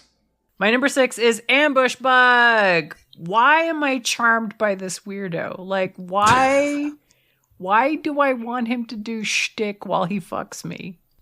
For the same reason, I'm going to insist that we do a Homestar Runner episode, I guess. I just really, really want to fuck. Quit making me Weirdos. sign up for things. I know, man. That's a hot ticket. James already wants all over that. He doesn't own the meeples. I've got the Homestar meeples. Oh, what? Okay, Yeah. well, man. All right. But look, I'm just putting this out there for let's unpack that later. He definitely says something weird when he comes, but what is it? Don't answer now. Don't answer now. My number 5 is Octobriana. As has been pointed out, she's kind of a weird character in that she's developed without any central continuity or editorial control, so you kind of get to decide who Octobriana is for you. For me, she is the untamed, ridiculously built heroine of the early strips, but with the slightly more grown-up political sensibilities that we see from her in later portrayals. The way I imagine her is not dissimilar to the way she was in the issues of Cherry's Jubilee that she appeared in. That Octobriana is a wild walking orgy, and I have no doubt that she would fuck me to exhaustion, just like she does to everyone who enters her prodigious smash radius.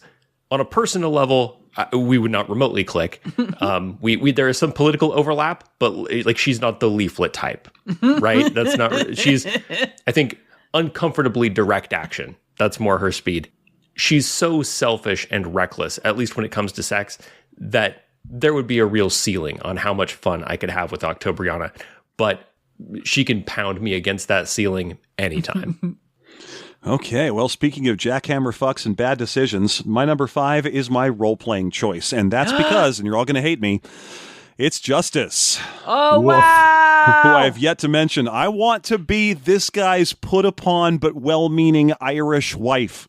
I want to be the person that he comes home to, and I'm like, you're a good cop, Justice. But you're a terrible husband. A terrible husband. That said, you can't go to sleep until you've blasted cum, and I'm here for that. I need you to shoot rope like no one else, Justice. That's my thing. I want that black and white morality. I want him to basically treat me like I'm a non-entity, that I'm just a person in the house that provides coffee and corned beef. That is... I don't even know your name, and we're married. Prepare to receive maritals. Oh, he is the motherfucker that would call it maritals. I'm glad I put him at 21. Uh-huh. And that's why he's at number 5. He's my weird dark horse pick, just because I want to live out a specific apron, bunt cake pan fantasy about being a wife with a husband who couldn't give a shit. And you better believe that I'm probably fucking numbers 4 through 1 on this list on the side at the same time. But this guy still gets to be number 5. He is the husband. This is amazing.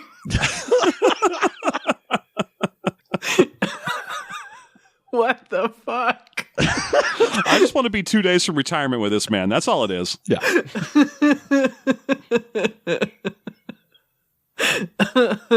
Oh, man. Everybody go to your wherever people are on social media these days, I don't know, and you tell Jeff that he's a brave motherfucker and he needs to be on this show more. Anything for comedy. Although this one's also just true. Wow. Number 5 for me, Cecilia Reyes. As we know, people who have a passion and a dedication on my whole deal, devoted doctor enough that when you get superpowers and you're like, the actual X-Men want me to be on the team, and you're like, but I actually do a good service for the world, and I'm going to go keep doing that. That's amazing. That's very hot. But also, she seems like a very loving, giving type of person, and I think, a lot in the lists, I've talked about people that are going to be that sort of jackhammer fuck, and it is the polar opposite, I feel, with Cecilia, in that it is going to be lovemaking. It is going to be sensual. It is going to be emotional. There is going to be a connection there. And that is hot. And I want that. except when we get to my number 4. But for now, It's okay. Apparently number 5 is where you put the weird one. yeah. Megan Bob, your number 5. Empowered. She blossoms from just the slightest amount of praise. Like, Love it. like same, but I like could like we create some kind of praise feedback loop that creates enough sexual pressure to destroy a city block? I don't know, but we're not going to know until we try. All that, and her butt is so round.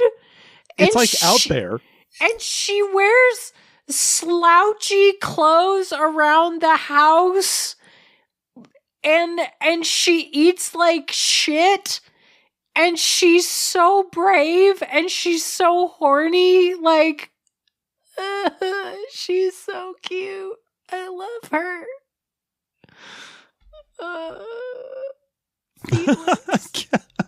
Can't argue the point. My number 4 is Blue Devil. I'm less personally attracted to Blue Devil than some of the other heroes lower down the list, but everything in his bio tells me he's a good time. First of all, he's the total package. As a stuntman and actor who designed practical effects for Hollywood, he is professionally fit, tough, athletic, charismatic, savvy, and intelligent. On top of that, he's a monster fuck, which isn't always my favorite thing, but with Blue Devil, I'm into it. Depending on when in his career you catch him, his body's either a mechanical exoskeleton transformed into an actual body by infernal magic, or a straight up devil. In either case, he's 6'8", he's super strong, and then if you read his original series, you find out that on top of all that, he's got a genuinely funny, goofy sense of humor. He's compulsively good-hearted, he's not at all judgmental, he's charming, he attracts wacky, mystical, lighthearted comic book situations. That's an actual superpower he has. If you hang out with him, you will get involved in hijinks. I think he would be a fantastic, fun hookup, but more than that, he would be good for a whole sexy weekend. I want to fuck and drink and probably get abducted by aliens all weekend long in Las Vegas with this smooth, tall, blue drink of devil water. My number 4 is Sleepwalker. Although it largely depends on if he has the hood up or not, because as much as I am sort of okay with his sort of blue and purple mummy outfit, the face is sort of like a Martian Manhunter meets Beta Ray Bill thing, and I don't know if I'm really super into that aspect of him. That said, as we've discussed previously, he is giving. He is universally experienced in a way that very few other people on this list can even begin to compete with. And contrary to what we previously heard, some slander that this podcast has previously delivered on the matter, I've checked. And his cum tastes like lime slush puppies. Oh, Yeah, wow. Yeah. That's just it's in the DC database. I don't know what else to tell. Oh, wait, it's a Marvel character. It's in the Marvel database. No, but it's in the DC database. That's why you didn't find it. Overall, I feel like I like the character because I have a thing for people who can dive into your mind and really understand you in a way that you don't understand yourself. A person who can get beyond your personal limits that you're putting up, that you're presenting someone with. I am a compulsive self-doubter, a person who thinks that they has trouble about being awkward, about feeling like I don't belong in a situation, and having someone who can sense that and then sense that that's just walls I'm putting up and get past it. Couldn't get hotter to me. Literally couldn't get hotter to me. As you'll see when we get to my number 1, he just makes the whole thing work for me. And so even though I do think he looks a little like the alien from Destroy All Humans, I am totally willing to throw him a shot. He is just that cool. My number 4 is Ambush Bug. Because, look, much as I love someone that's going to be, interested and serious and devoted, Ambush Bug is fucking wild. And as mentioned before, big thing, the teleportation. So, generically, wherever you want to do it, you can do it there. If you want to have an escape to, Paris and fuck on top of the Eiffel Tower, go for it. But also the whole continuity jumping between comics, as mentioned earlier, so good. As a giant comics nerd, and especially a comics nerd whose whole thing is I love, like, the first comic I ever bought was What If? Alternate universes, alternate realities is my biggest thing. And having someone who's like, yeah, I can totally do that. I'm like, oh, fuck, that's the best. You're the greatest. Pound me. I don't give a shit. Let's go. And also, someone that can break the fourth wall and see into things can also tell me how meta good I am at sex, which I think is just very interesting. He can let me know what the readers think about us fucking, and that's wild, and I need to know it. Man, if you think bees are going to be excellent judges. The readers think you have an amazing bee body? Well, it is the Ambush ideal Bug. bee body. Yeah. And that's why he's into you. Bug like bug. Uh-huh. I'm gonna fuck that cricket. All right, Megan Bob, you're number 4. This is Big Feels. Death's Head. I have never wanted to fuck a toaster more than I do now. He has moving eyebrows. He can look worried and awkward. Imagine if you made your sex toy feel awkward. Like, that's amazing. Oh my God. I don't even care if he gets anything out of this. This is for me and my feelings about that cranky vacuum cleaner from the Brave Little Toaster, okay? I am getting everything I need out of this fuck. Thank you, Death's Head. You're making a dream come true. And if you have the phone number for that air conditioner from the Littlest Toaster, then let's call him too. Yeah. Oh, yeah. Yeah. So shouty. At number 3, I have Extraño. This seems like a guy whose aftershave I would be hot for. He'd be substantially lower on the list if we were talking about the older version of the character from the New Guardians back in the 80s. He had a more flamboyant drag queen kind of style. That's kind of attractive, but I'm much more into the older, wiser man with gray temples who used to be a flaming queer getting gin drunk in gay bars, but who has now calmed down to a smoldering ember and looks at you with twinkling but soulful eyes as he serves you chai on his balcony and gazes off into a magnificent view of the Andes. As usual, we don't have a ton of direct canonical evidence about what Extraño is like in bed. However, he is now a father, a married man, semi-retired, but he still shows up to lead his Justice League queer that he started to save Pride in one of the DC Pride specials. By analogy, I extrapolate that he's no longer out there clubbing in a blousy shirt on the regular, but when the opportunity presents itself, he absolutely fucks, and he fucks hard. Yeah, he's my number 3 too. This man fucks. Like, of course he fucks. Like, he fucks like the gods of old because he gets that sex is like personal and political and definitely a reason to get messy and wild. I don't really know if the magic comes into this. Like, maybe it does, maybe it doesn't. But for him to be into me would just feel like really affirming as someone who's gender fluid. But also I just want to pick his brain about sucking dick. Like, he has sucked so much dick in his life.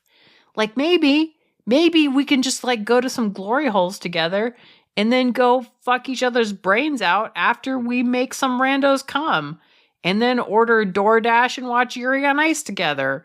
Like this man is perfect.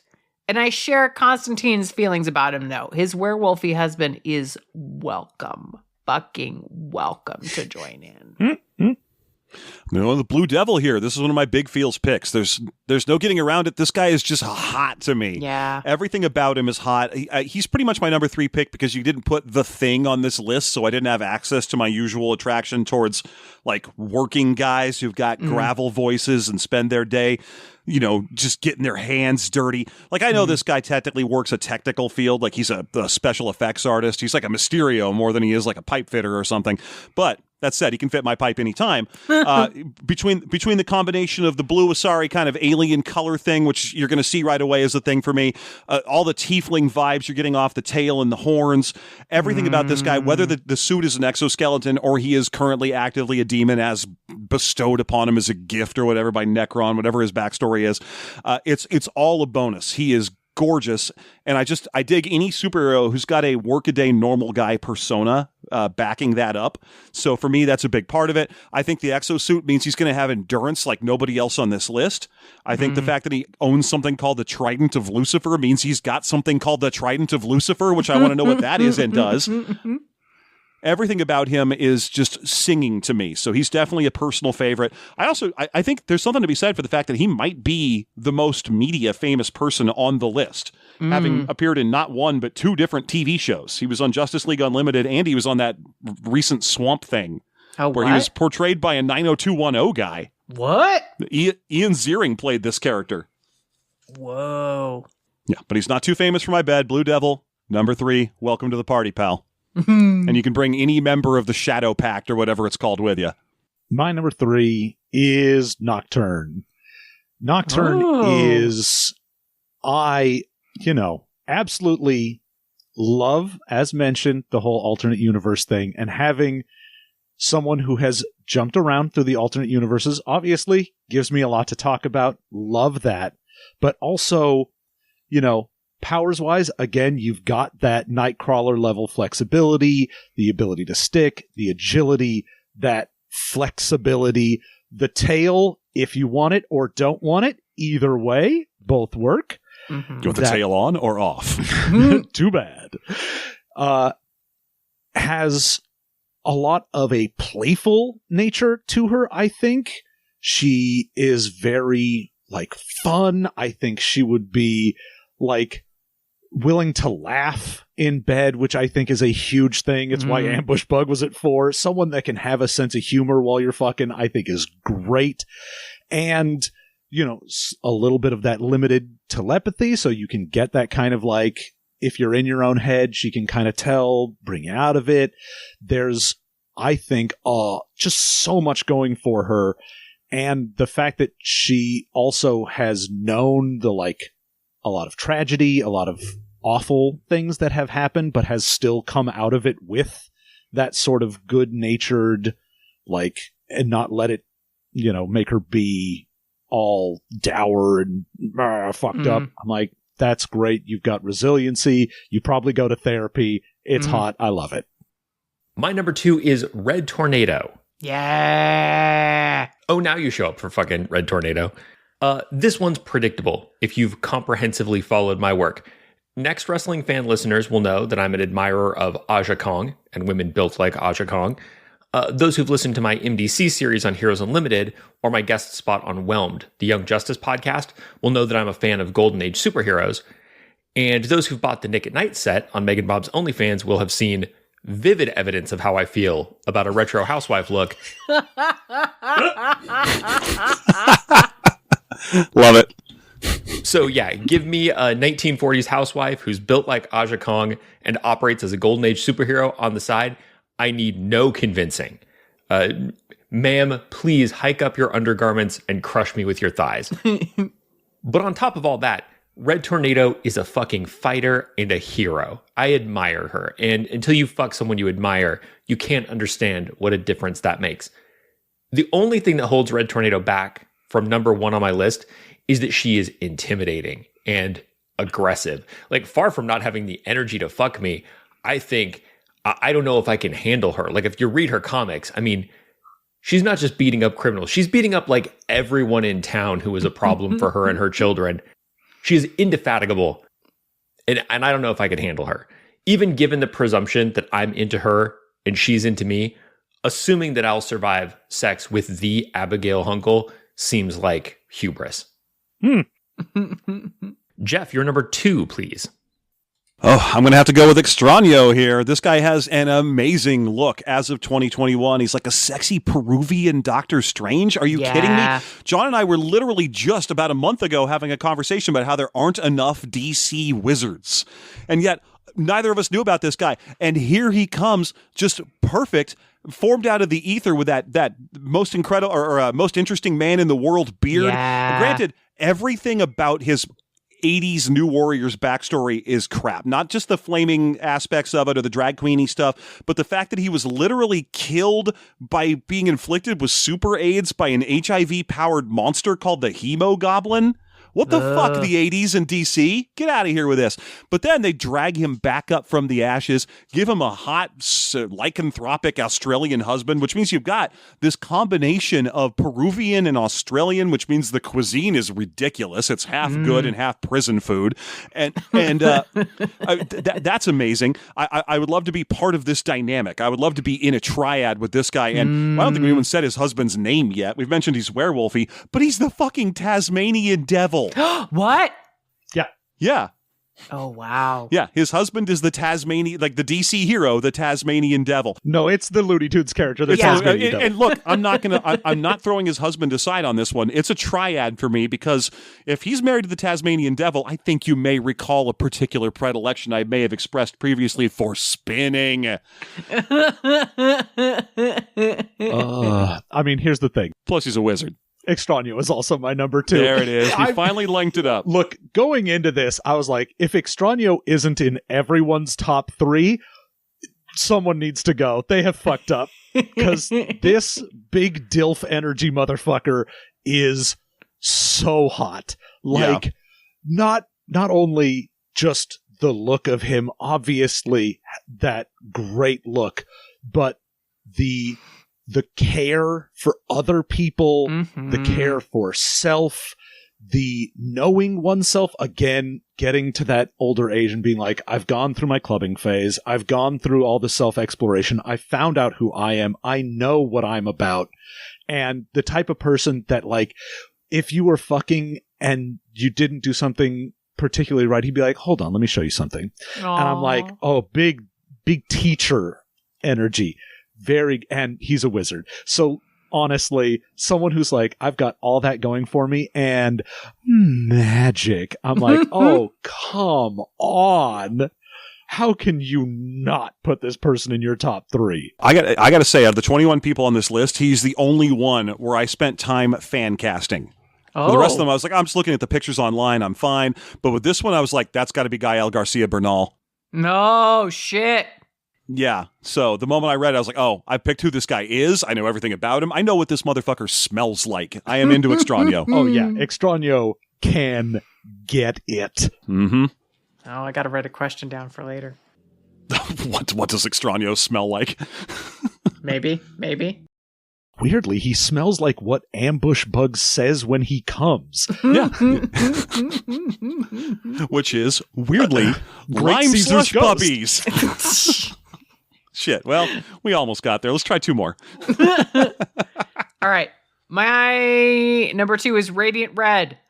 I want her to angry fuck me to get back at Owen.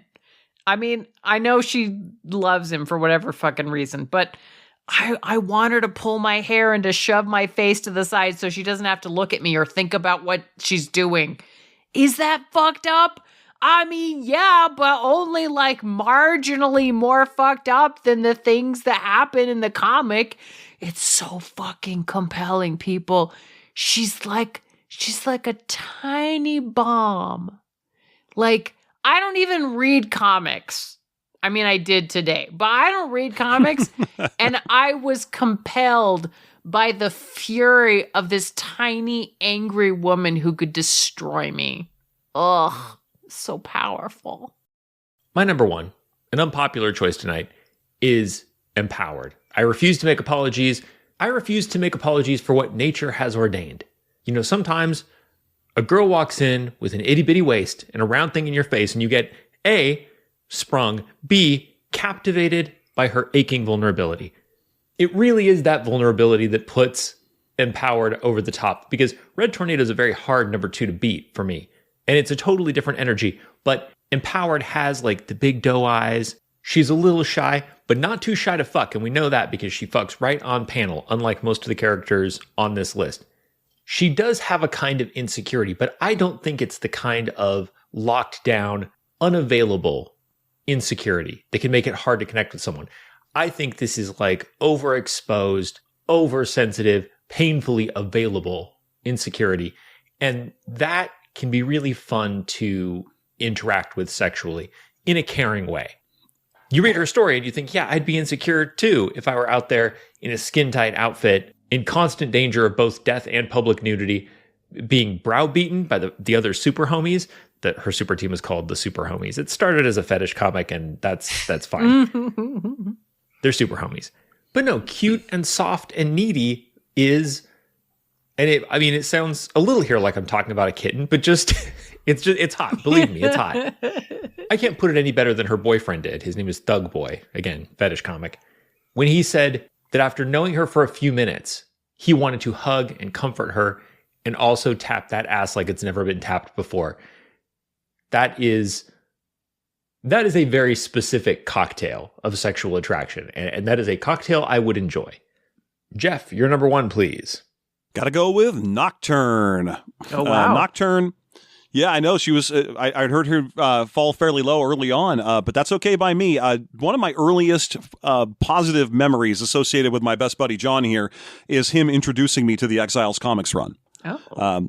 Which is up there for me and probably in my top 3 of best comics runs of all time is early Exiles, before what's his name took it over and just made it another X-Men thing. Yeah, Claremont. Thank you. So all the characters from the early Exiles run are some of the most important comics characters to me in history. And if you had put like Blink and Mimic and Morph and so on this list, then my top 5 would just be the Exiles. And she would still be number 1 because as much as I love the rest of those characters and as important as they are to me, she is far and away the most fuckable one of them. She's amazing. I mean, come on, she's Nightcrawler's brain-controlling daughter. Her dad is Nightcrawler, already the most fuckable member of the regular X-Men. True. There's no getting around it. I don't care if the tail is retractable or not. Keep that thing out. Unless it does something neat by the function of retracting it, the demon-y aspect, the whole blue mutant elf aspect, that is top tier for me. That is fine wine. I want to know, and I don't care what the answer is, if she has blue skin or if that's fur. I don't know. On Nightcrawler, it's fur. On her, she's drawn nebulously. I have no idea. But this is a character who has made it through some of the hardest times anyone in any Marvel comic has made it through. If you've read your Exiles run, you know some shit goes crazy for these people. They practically barely make it through an adventure without half the cast dying forever. Oh, wow. And yet she maintains a positive outlook. She still enjoys beach days with her best pal Blink. Aww. She is so heartfelt, so positive, and she can do semi-consensual brain stuff to a people, which is incredible. Ooh. The fact that she can mind dive people, that she's basically sleepwalker, but she doesn't need to wait for you to be asleep is, just chilling. The thought of someone who would dive into your brain and do sex stuff in there. I need you to possess me and then fuck Extraño for me. That would be perfect. So yeah, out of a combination of respect and unbridled horniness, I'm putting Nocturne at my number 1, and I forgot to mention that was Big Feels. Obviously, I feel like that's come across fairly strongly. It's even got a friend connection, because again, that's one of the earliest things I remember about John, was him being like, you should read these, and I was like, you're goddamn right I should. These are amazing. Aww. There you go. So, this is also Big Feels. And speaking of everyone had this lower, my number 1 is Stardust the motherfucking Super Wizard. You pieces of shit, how dare you? You put some fucking respect on that name. Stardust the Super Wizard is, as mentioned, like fucking a full alien concept, not even a being. This is someone that is like, yeah, I'm going to have a blowjob ray, and I'm going to have an orgasm ray, and those are all great. That's fantastic, but he's also someone that's like, I'm going to turn you into a leopard, and I'm going to turn me into a tiger, and we're going to fuck like that. Like, this is the type of dude that's like, whatever your fantasy is, he has a ray for that fantasy. Whatever the fuck you want to do, nothing's going to weird out Stardust the Super Wizard, because Stardust the Super Wizard is going to weird your ass out. Stardust the Super Wizard is going to be like, you know how I fuck? Of course you don't. I fuck fifth dimensionally. I am going to fuck you in such a way that your brain will shatter, and then I'll have to use my brain unshattering ray. This motherfucker is going to fuck me, and then I'll explode, and then he will take the atoms and reassemble them, and then fuck me again. Stardust the Super Wizard, number 1 with a bullet. I don't give a shit. This person is the number one for me because it is an experience you will never get with anyone else. Wow. When everyone else had Stardust solo, I was like, good, more for me. It just sounds to me like what you really are is just salty that Mixia's Spitlick wasn't on this list. Look, Mixia Spitlick would be high on the list. Oh, yeah, samesies. Samesies. He's a weirdo. Let me grab that little bowler hat, you imp. Yeah. Plus, there's no way Stardust the Super Wizard sounds like Gilbert Gottfried. All right, Megan Bob, that just leaves you. Who is your number one? Yeah, it's Blue Devil. Like, it's very simple. He seems like such a himbo. Like, bounce me on that big blue dick. I bet he even cooks breakfast in the morning, and I bet breakfast is something like fatty and delicious. Like this just like me. Yeah. Mm-hmm. Like some kind of bagel sandwich, just like sausage and gooey fried egg. Like, I know this is not Top Chef, but like there's a lot of dick on this list. Not all the dick on this list offers room service. So these things really do matter here. But just, he's got horns and he wears like a little headband sometimes, which is a weird fucking look. And then he's got like one giant earring and has a strange double goatee that doesn't really make a lot of sense. And he wears a sweater vest, but nothing under it. And like, what a weirdo. Give me your hilariously oversized bad dragon of a dick, you absolute himbo. Yeah. He's so adorable. Yeah, I know I have him at number 3, but we would have to have a talk about the double goatee. It makes him look like he's the guest judge on a reality show about makeup artists. Yeah, the double goatee. But he's committed to it, and it's weird, and he seems like so much fun to cuddle. Yeah. Can't argue with you. I'm just saying, he needs to braid that thing so I can at least pretend he's the dude from Anthrax. All right, that's it. We did it. We took these obscure comic book heroes and we pulled them into the light of the most culturally relevant media, podcasting. Now all that remains is to get into a little bit more detail about our very idiosyncratic, very disparate takes on these characters in a segment we call Let's Unpack That.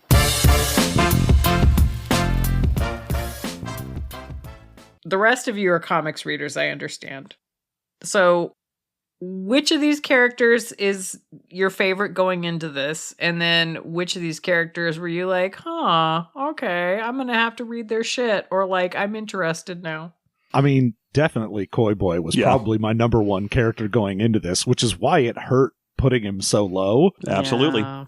But loved that. I mean, enjoy Ambush Bug, Sleepwalker, great.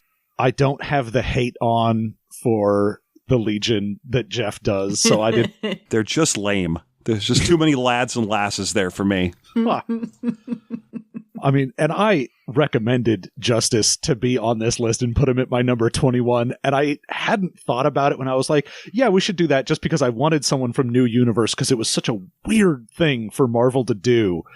And then when I was like, oh yeah, he's sort of one of the poster boys for the New Universe. And then when I was remembering what his whole deal was, I was like, oh, that's right. You suck shit and I hate you. I was just so confused as to what he's doing here at all. Like, I get that we didn't want to put Starbrand in there because he's the only person from the New Universe that anyone has had a chance of ever having heard of. Like, there were a bunch of people from New Universe that I was like, way more fuckable. Yeah. There were a lot of people in that run of comics that were like, oh, you're interesting. Yeah. You're very cool. There was basically like a Lady Iron Man if it was more realistic, and she's great. But I think for me, Justice was the one where I was like, oh, other people might have heard of you. Sure. For me, the thing is, this led me wondering, do I need to research the New Universe? Because I'd never heard of Justice before. So when I was researching him, I was like, why is he wearing a Ziggy Stardust shirt? And the only thing I remembered about any other character from the New Universe is that now I know Justice is wearing a Ziggy Stardust shirt, and that Starbrand has Labyrinth Bowie hair.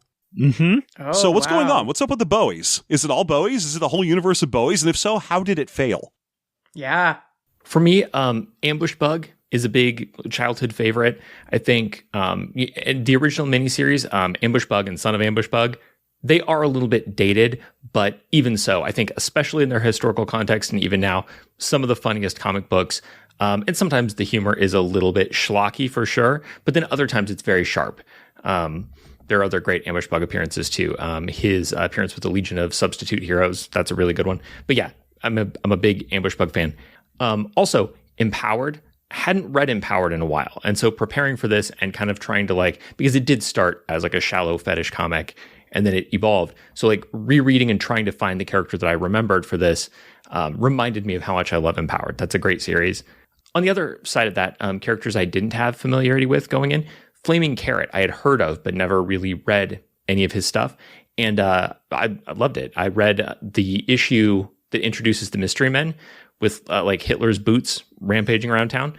And it's really good, really different, really good. So yeah, I'm a newly minted Flaming Carrot fan, a carrot head. Yeah, I sort of had that with Radiant Red, where I was like, I had never heard of any of the, I forget what it's called, the whole universe thing that they've got going on. Yeah, the massive verse for that whole series of characters.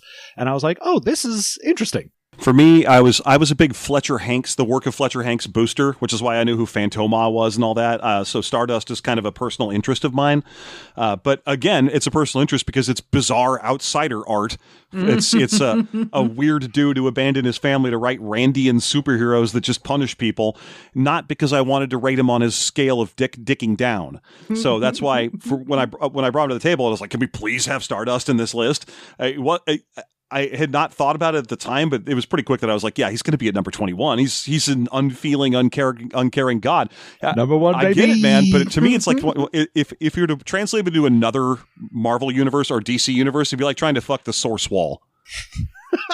How about you, Bob? All of DC Pride was really great. I really enjoyed DC Pride. And then, I was, despite knowing so little of comics, like just such an embarrassingly tiny amount, I was like really into the Flaming Carrot and Ambush Bug and was like, shouldn't I need more context for this? But no, it was great. It was great with I'm enjoying this like a baby enjoys it. It's just weird. I'm just delighting in it. Enjoying this with object permanence. Yeah. So these are we throwing out hypotheticals then? If you could hook up not with any character from the list, but with a teammate of theirs. Oh. What teammate would you go for? From anybody on the list, you can just pick anybody who they have historically teamed up with to say instead. Giving you, I'm pretty sure things like The Tick and enters play now, along with fan favorites like Chipmunk Hunk and Brain Drain. Ooh. Hey, I mean, if I can't fuck Glob Herman, then what am I even doing here? Ooh, that's a good choice. Yeah, I really kind of wanted him for the list in the first place. Glob Herman is where the question is, how does that guy fuck? I want to know. His weird goo body that you can see his skeleton floating around in is not like Jell-O. It's sort of waxy, and I feel like that would be a very interesting sensation. I can see that, yeah. If I was picking one, it would be Cecilia Reyes, and it would be so I could get access to Multiple Man, because I feel like that has got to be the ultimate impact play fantasy. Like every time you hit him, you get another one. Oh, wow. Yeah, but then when they high five over your back, they'll just go back to one guy. When they impact each other, is that how they recombine? I didn't know that. He has to touch his clones in order to reabsorb. I'm way too toppy to be Eiffel Towered anyway. It's fine.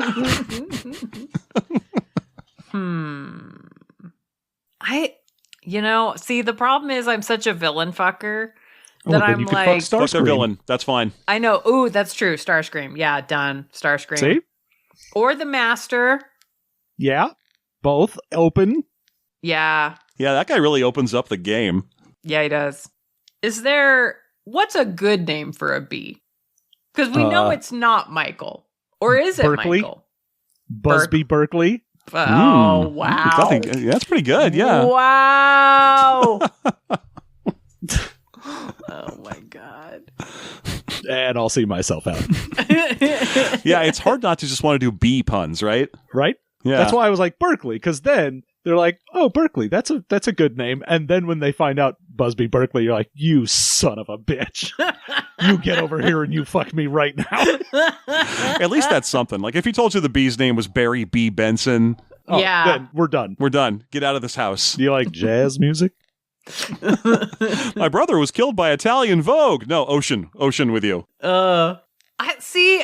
Is Michael the correct name for a bee? Or should it? No. Okay. What about a name with 3 syllables instead? Because I think maybe this bee should just have a more formal name.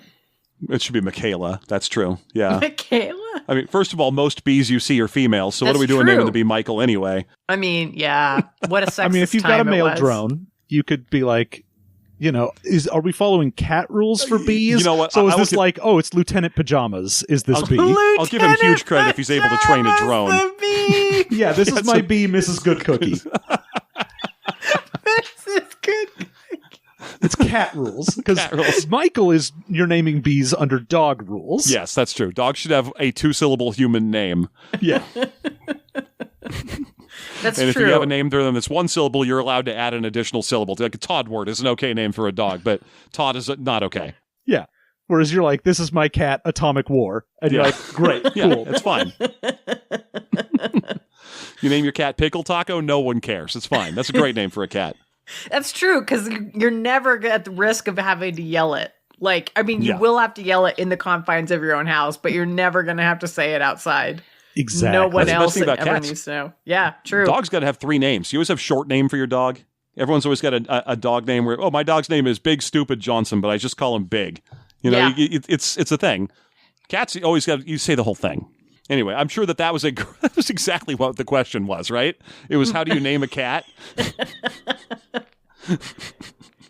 I want to ask, would the ferret be hotter if he was a pro wrestler?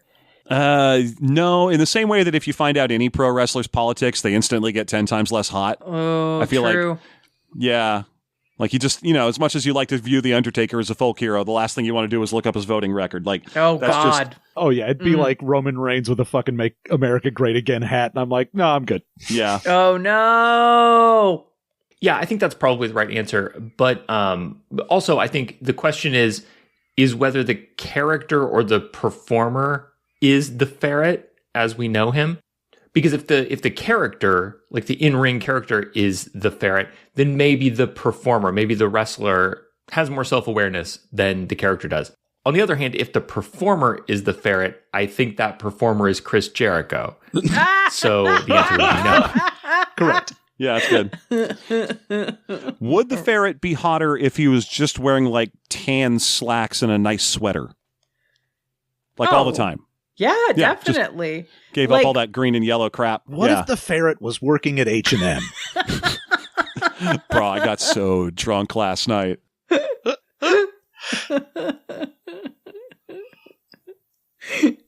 What if the ferret had opinions on the type of weed that you should smoke? I'm sure he does. Yeah, he definitely does. Oh, man. No, I mean, because he only vapes. Oh, Like, God. He's got cotton candy vape. Yeah, big ass robot dick. He's got friggin' Death's Head's dick. Yeah. That's why I can't fuck Death's Head, because the ferret's smoking out of it. The dick talk reminds me, I have a dick question about Blue Devil.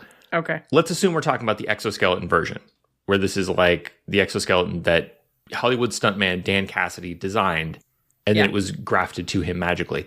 In that situation, the suit only has a dick if Dan put a dick on this suit that he was going to wear in a Hollywood film where you wouldn't see the dick, presumably. Or like maybe, in the shadows, like a horror movie, but you wouldn't get a good view of the dick for the movie. Do you think, nonetheless, Dan put a big devil dick on his exoskeleton? I mean, if you take your craft seriously, you make a dick. Yeah. I think if you take any craft seriously, you make a dick. Yeah. I think what people That's forget what they say about all art. Yeah. Yeah. If I'm a chef, and obviously I made a dick. It doesn't come up often in the storyline, but Blue Devil's dick is one of those Blue Beetle scarab things. It just attached itself to the exoskeleton afterwards. So he has all kinds of powers, but also he can't feel anything when he's fucking because the scarab feels it, and then it kind of biofeedbacks and tells him just that lets him was... know. Just says in his ear, this feels good. That was great. So, You're yeah, having a good time. Yeah. But also, as someone that saw Nosferatu recently, it's very clear that he could have crafted a dick for it, because they did make a fake dick for Skarsgård to wear, and he got to keep it. They always get to keep the dicks. Yeah. I think Wahlberg still has the dick from Boogie Nights, so yeah. I'm sure. Yeah. I mean, I guess, like, at that point, it's weird if, like, the person who made it is like, actually, I'd like to keep it for my collection, and they're like... Yeah, but you can make another one. Let me keep it. Yeah. That's why they call me famous makeup artist Dick Baker. Did any of you figure out what Ambush Bug says when he comes? Oh, my assumption was he picks catchphrases from various other people. So he says, like, Great Caesar's ghost. And I thought it was catchphrases from, like, famous comic book artists, because he's so meta. So he says things like Excelsior and stuff like that. Even though that's from the Distinguished Competition. Like, he even says Distinguished Competition. That's, like, one of his things he says, yeah. Excelsior was the first thing that came to mind for me. I think it's definitely going to be, like, comic book references. It's going to be... I can imagine a 9-panel layout where Ambush Bug is just like coming again and again, trying different stuff out. Like one of them is Excelsior. One of them is like, it's clobbering time. And like a lot of them are high energy. But then one of them, his face is just flat. And he's like, meanwhile, ... In the halls of justice. I think he changes it based on where you're fucking. So if you're fucking in like a Batman centric thing, he'll say a Batman thing. If you're fucking in like a Superman area, he'll say a Superman thing. So if like you're fucking on the roof of the Daily Planet, he's like, up, and away. To me, I just found him such a hacky character that I figured his cum noise was pretty much just like the first half of a Jackie Mason stand-up routine. Yeah. Yeah, no, I that's this my general take on the character is these. I don't know why my experience with reading Ambush Bug has nothing to do with him being especially borscht belty beyond his humor level, and yet I still just get that vibe off him. He's gonna yak off Smirnoff me. Yeah, he'll do that. He'll have some routine. More like jack off Smirnoff me. Yeah, it's weird. Ambush Bug has all these different kinds of comedy he's done over his career. It's really variable. He started off as a Superman villain, as almost like a Daffy Duck type character. And then after that, I think in like parts of his original series, that's where you get some of the kind of Borscht Belt stuff. Although I do like that series, and I think there's a lot of good stuff in there. Then there's like a meta phase to the character. And, somewhere in there's a sweet spot for me. But it's definitely true that like you might get the wrong Ambush Bug on any given sexual encounter. I think he has one of the lowest floors on the list for how insufferable a sexual experience you could have if things go wrong. There's always a chance you end up with one where he's not all that different from like a Deadpool, who if he was on this list would be number 28. I mean, that was one of the things going into this was, even though we had a little bit of a guide of like, oh, this is the version of the character, no matter what, even with obscure characters like this, anyone that's been around for a while, so, unlike, say a Radiant Red, who's very recent and doesn't have that sort of like 70 years of history, there's always going to be a point where you're like, oh, I could pick out a time in your comic book history where you are awful. Mm-hmm. And so I went into this thinking I'm going to try and pick the best version of these. Like, I want to catch them at their most fuckable and then judge them on that. Yeah. I tried that with Red B when I was like, he'd be higher up if he was that old guy version from some, bringing the All-Star Squadron together, because he just looks happy. He's so like connected with himself. I think the Bee probably died and he learned how to move on from that. Yeah, I mean, it's like Extraño, where you're like, oh, you got older and realized what the fuck you were about. Yes, yeah. Extraño looks like the kind of guy who made that dramatic transition from I'm a party monster to no, I've stopped wasting all my money on posters and hot sauce. I am a evolved gay. And I'm into that. My only final question is, what does Extraño smell like? Oh, like sandalwood. I mean, I was going to say Yeah. leather, tobacco, sandalwood. He's Peruvian. You're going to get a little bit of like, oh man, there's so many cool scents you can get into that. Like the quipu scent of like heavily handled strings that have a bit of a cinnamon or a redolent tone of some kind of spice in them. Oh, yeah. He'd smell like the best part of a used clothing store. Ooh. Yeah. I know that sounds like a bad thing. And No. the ooh I heard immediately confirmed that no, it isn't. He's Yep. a hot guy. Yeah. Like I said, if he wasn't in everyone's top 3, I was going to be real weirded out. There's no way he's not the highest ranking character at the end of the day. So good on him. I guess we're going to find out. Let's get it. All right, it's time for rankings. At number 21, we have The Ferret. At number 20, NFL Super Pro. And then at number 19, Justice, which, you know, I hate football too, but I feel like Justice is an actual serial killer who draws in his victims' ashes. So maybe we're a little harsh on football. He's simply doing what he has to. but he's a good man at heart. Put away the badge and come home to me safe, you drunk bastard. You're an asshole, but you fuck like a truck. I love this character. This character is amazing. I don't know who she is, but her story is very powerful to me. Number 18, thanks to exactly one of us, we have Stardust the Super Wizard. Way to bring him up. Drag it out of the basement, baby. At number 17, Chainsaw Vigilante. At number 16, Matter Eater Lad. At number 15, The Red Bee. At number 14, Koi Boy. At number 13, Red Tornado. At number 12, Dawn Star. At our median position today, number 11, The Flaming Carrot, weirdly. Oh, wow. Interesting. At number 10, we've got Sleepwalker. At number 9, Death's Head.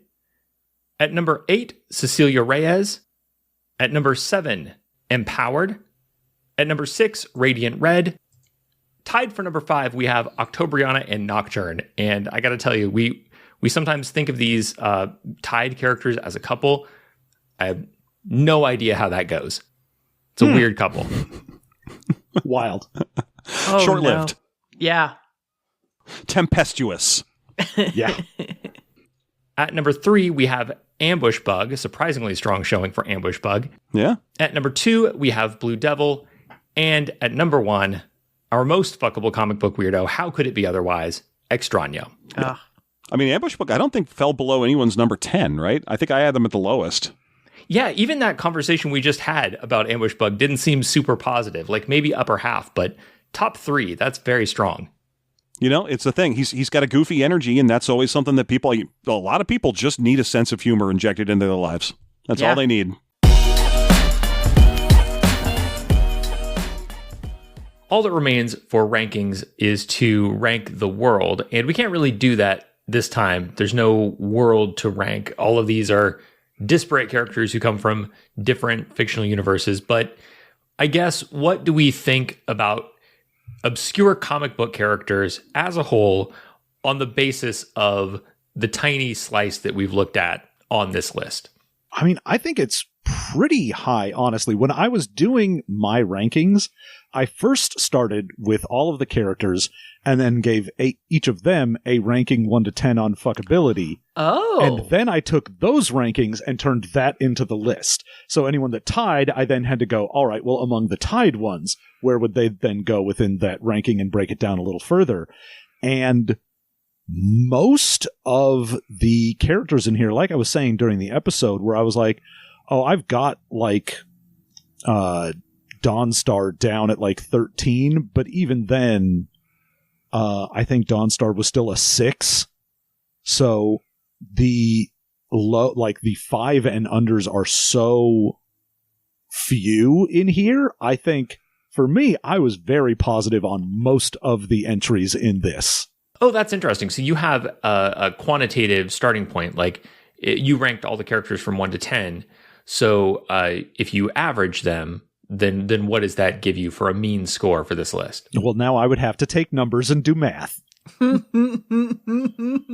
Get back to me while I do math. I was pretty clearly divided the only person I was not sure on would I want to sleep with this person or not was my median range, which was Empowered, because you guys actually made some really strong arguments for the character of Empowered. Where when on my kind of surface level drive-by research was like, oh, this is a fetish character. Yeah, the gimmick to the character was that they are superpowered as long as their costume isn't torn. Wouldn't you know it, their costume is constantly in ribbons and they have a giant bubble ass.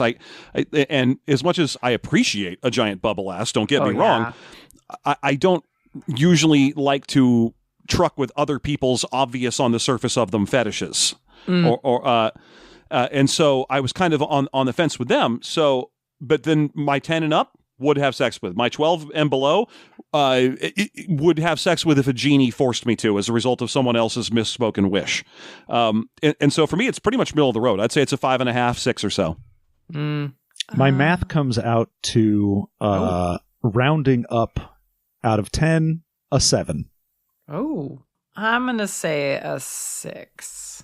For me, my initial thought was a 6 or 7, but my gut just says 8, and I'm going to go with my gut. I'm going to go with an 8, and it's largely on the strength of the top of the list. I just can't, like, we have some world-class fuck monsters in the top 5 on this list. If you take off the bottom of the list and just leave the top 5, and that's cutting Radiant Red, who's very good, but let's just take the top 5. Octobriana, Blue Devil, Extraño, Red Tornado, and Empowered. If I imagine those 5 characters at an orgy, that's a fucking 5-star orgy. So that's true. Just on the strength of that top 5, I'm going to say 8. That's high from you. You've been on a bunch of episodes. You don't normally hand out 8s. Yeah, it's impressive.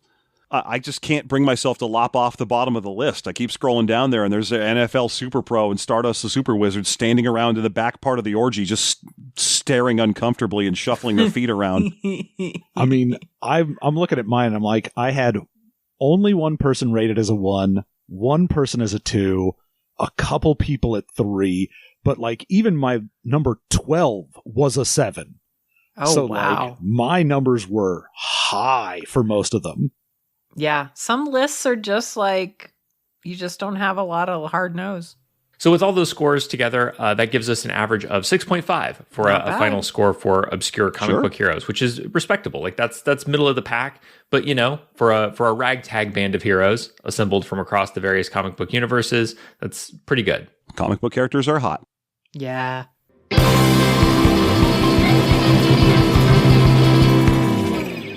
So what did we learn here today, everybody? I learned that I apparently just have a thing for people that are dedicated to their craft. Aww. Like, I guess if you're real good at your hobby, get at me. Yeah, man, you should go like haunt roller derbies and stuff like that. You're going to be way into that. Those women go hard. I need to, I guess, go take a cooking class and then just be like, are you really into cooking? And now I'm very into you as well. Yeah. I think, I mean, honestly, I already mentioned it, but the whole thing with Empowered to me was a change, because my initial thought was, I get it, she's a fetish. It's sort of a little bit of a Venom send up, all the same time making fun of the art style of like Gen 13 or whatever.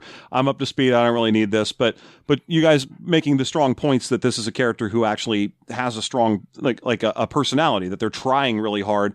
I thought that was a driving, I almost want to move her up in my list as a result of this. So she's pretty much fine where she is, but that was a nice thing to hear from other people. So that was good for me to move beyond initial preconceptions. I think at least 3 or 4 characters where in conversation with John before the episode, I was calling them statue characters, which is that in my mind, they exist primarily to move plastic in a defunct Sam Goody.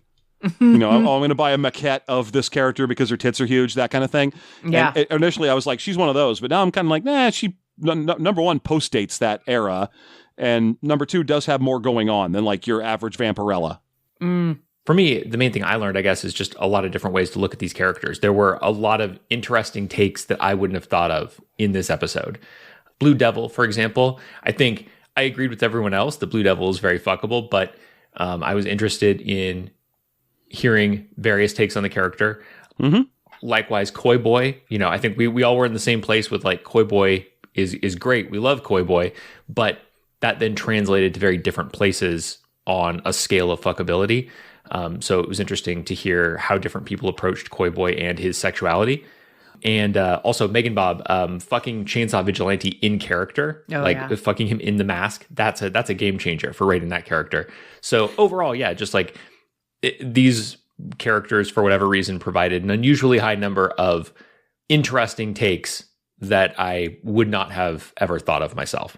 Yeah, for me, if Koi Boy, I'm just waiting for Koi Boy to debut his sexuality. When it comes out on full display, he'll shoot up he'll be number 2 on in the rankings in a day.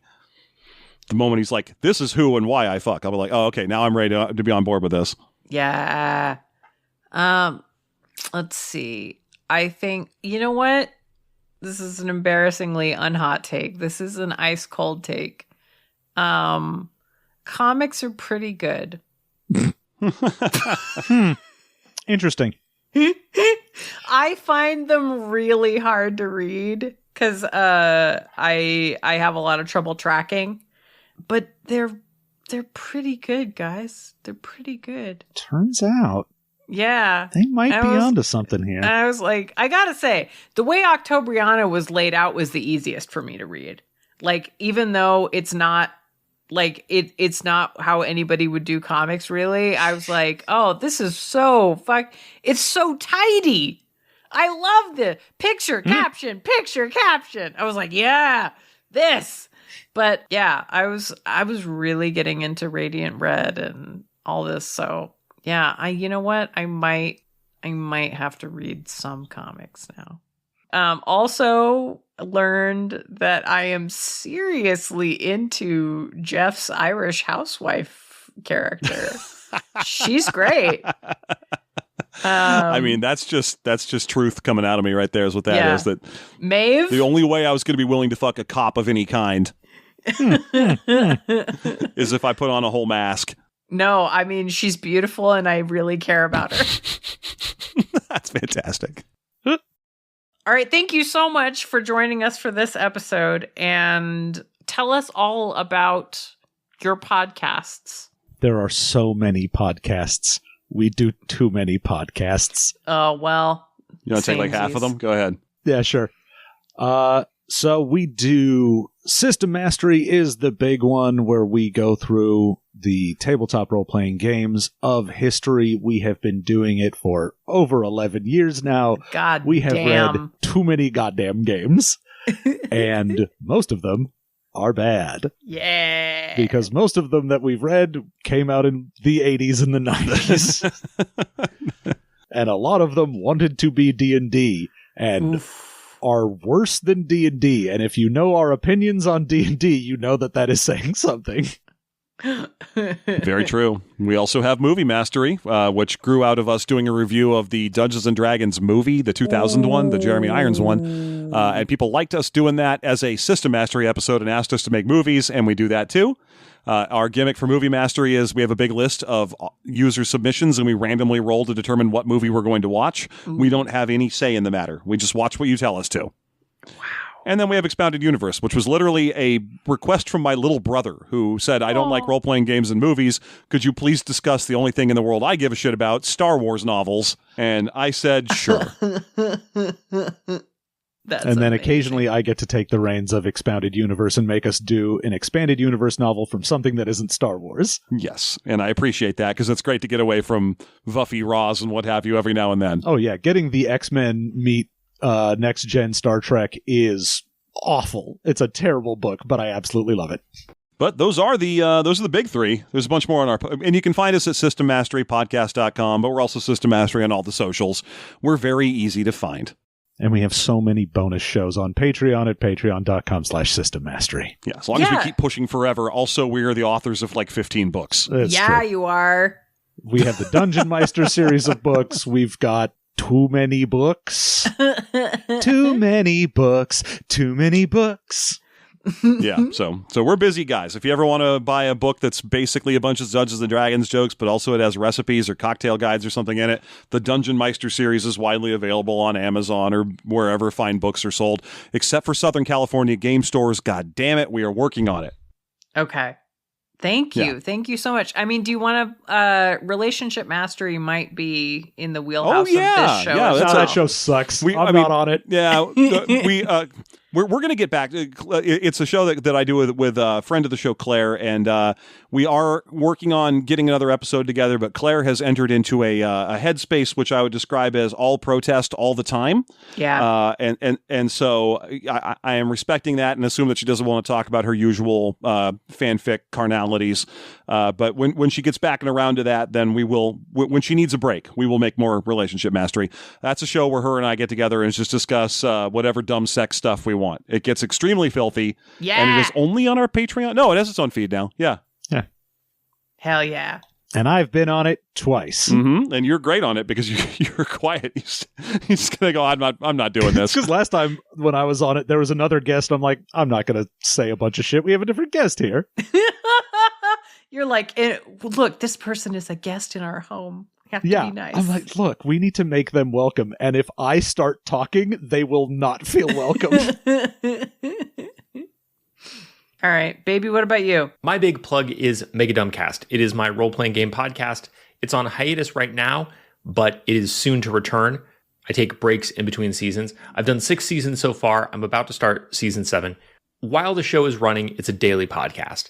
And each day, I do another episode examining another page of a role-playing game, rulebook, or supplement to identify the dumbest thing on that page. And so over the course of a season, I identify the dumbest thing on each and every goddamn page of, for example, Palladium's Heroes Unlimited, the Secrets of Shadowloo supplement for the Street Fighter role-playing game that White Wolf did. Yeah! That's one of my favorite seasons. God, I love the Street Fighter role-playing game. That thing rules way too much. We gave it way too high of a rating because we both loved it. So I've identified the dumbest thing on every page of a lot of game books at this point. And now in season 7, just in time for the 25th anniversary, I'm going to be finding the dumbest thing on every single goddamn page of the 3rd edition Dungeons & Dragons Player's Handbook. That book was first published in August 2000. So starting in August this year, season 7 is going to cover the PHB. And the season, I think, is going to run a little over a year. So kind of for the whole 25th anniversary year of 3rd edition Dungeons & Dragons, I'll be discussing that book in minute detail. There are also going to be a bunch of bonus episodes along the way. If you're interested in the show, you can find the daily episodes at megadumbcast.podbean.com. Get subscribed now so that you start getting the new episodes when they come out. You can also find a bunch of the old daily episodes there. All of them, I think, if you dig back far enough. Or you can go to patreon.com/megadumbcast, where every Sunday, in lieu of a daily episode, I post a megasode compiling the previous week's episodes. So if you would prefer to listen to the show that way in a big chunky weekly episode, and especially if you want to binge previous seasons a little more conveniently, Patreon is the place to go. You can sign up for as little as $1 a month and get access to all of the megasodes I've ever done, as well as a bunch of bonus content. Last season, I did a few actual play episodes, role-playing one-on-one with Megan Bob, that you can find there. I also did a whole side series called Fuck, Marry, Slay with the aforementioned Claire Mulcairn, where we talked about whether we would fuck, marry, or slay all of the 13 clans from Vampire the Masquerade, as well as an offshoot series from that discussed bloodlines that I did with a number of special guest hosts. This coming season is also going to have a lot of bonus content, so Patreon is the place to go if you want the full experience. But if you just want to get your feet wet, see what the episodes are like, they're short, they're easy to find. That is megadumbcast.podbean.com. I think this coming season is going to be a great time to jump on board the show, because D&D is very accessible. It's something almost all role players are familiar with. It's a much bigger game than others I've talked about. And the Player's Handbook is a big, dense book with a lot of different things that are done in a lot of different ways. So there's going to be a lot to talk about. I'm very excited about this season. And now it's my turn. I'm Megan Bob, the creator and horny genius behind Hard Choices, this very podcast that you have just listened to. If you like this episode, subscribe, get in there. I implore you. There is so much delicious and batshit stuff out there. We've got Shakespeare. We've got Dragon Age. We've got Muppets. Look, we have a ton of episodes about all kinds of things, and all of them are there for your delectation wherever the fuck you get your podcasts. And for those of you who are familiar with this rodeo, I have 3 words for you. Bad choices, Shrek. That's right. I rewatched the Shrek movies, and it was awful. And I have decided that that is now everybody else's problem. Our live, drunk, horny madness fest is happening as a crowdcast live stream on Saturday, August 9th at 5 p.m. Pacific, 8 p.m. Eastern. Do you want to hear James D'Amato talk about fucking donkey? I mean, truly, we all do. This is the opportunity. This is the moment we have fucking been waiting for. Go over to patreon.com/hardchoices and become a patron at the $4.20 level or above to get your ticket to our drunk-ass live stream, where we will rank 15 of the most asterisk and least fuckable characters from the Shrek universe. Oh, the things I will say about the gingerbread man, presumably. Crumbs everywhere. It's going to be a nightmare. And the night ends with a performed reading of a truly unspeakable fanfic written by me, especially for the occasion. Who gets to decide the pairing, you might ask? Oh, baby, you do. You are the ones who control my filthy scribblings. And look, I've been getting back into male pregnancy fanfic lately, so who knows what the fuck kind of filth you're in for this time. Clear your calendar for Saturday, August 9th at 5 p.m. Pacific, 8 p.m. Eastern, and come hang out with us. It's always a good fucking time. I'm going to drink a drink that no one should have anymore. I have to buy a liquor that's from the fucking 80s. Hypnotique. Why else is it worth being a patron? Well, there's like 20 hours of bonus content up on the Patreon and a new bonus content show that I'm making with Annie Creighton, where the two of us, sometimes with a guest, look at nightmarish and baffling sex toys from your low-budget online retailers like Shein, and Temu. It has gotten rave reviews like, Bob, why would you make me look at this? I laughed so hard my cat ran out of the room. And Bob, how fucked is your search algorithm? Well, at this point, my search algorithm has its own therapist. And if you're a patron at the $4.20 and above tier, you're the one who gets to vote. You get to decide what sex toys I make Annie Creighton look at. Now, does that mean that you have to look at them first in order to make a decision about how to cast your vote? Yes, it does. But come on, come over to the fucking dark side with me, baby. Ruin your search algorithm. Make the internet offer you things that you're ashamed of. Head on down to patreon.com/hardchoices and get ready for more bonus content, more details about Bad Choices Shrek, your opportunity to vote on the fanfic characters. Look, go over and sign up. I promise you there is so much more to come. Yeah. Wink. Yeah! Finger guns! Hey! Good night, everybody! This has been Hard Choices. If you want to show your support and get access to all kinds of extra episodes, outtakes, and other goodies, go to patreon.com/hardchoices. You can get in on the after party for as little as $1.69, baby! You can see more of Megan Bob's solo work over at onlyfans.com/meganbob.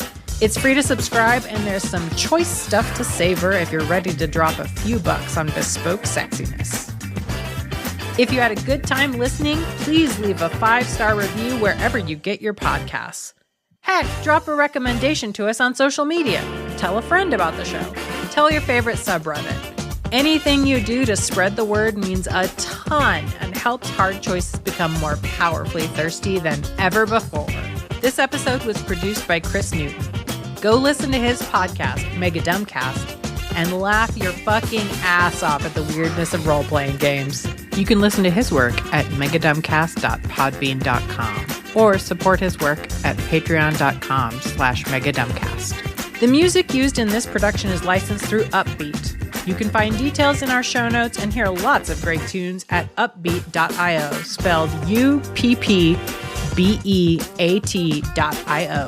The Hard Choices logo is designed by Elliot B.K. Lang. Please go follow their work at Elliot B.K. Lang on Blue Sky, spelled ELLIOTBKLANGE.BSKY.social. Their art is so cute. If you'd like to get into touch with us, email hardchoicespod@gmail.com and say, hey. Thank you so much for listening and hanging out with us. You're a peach.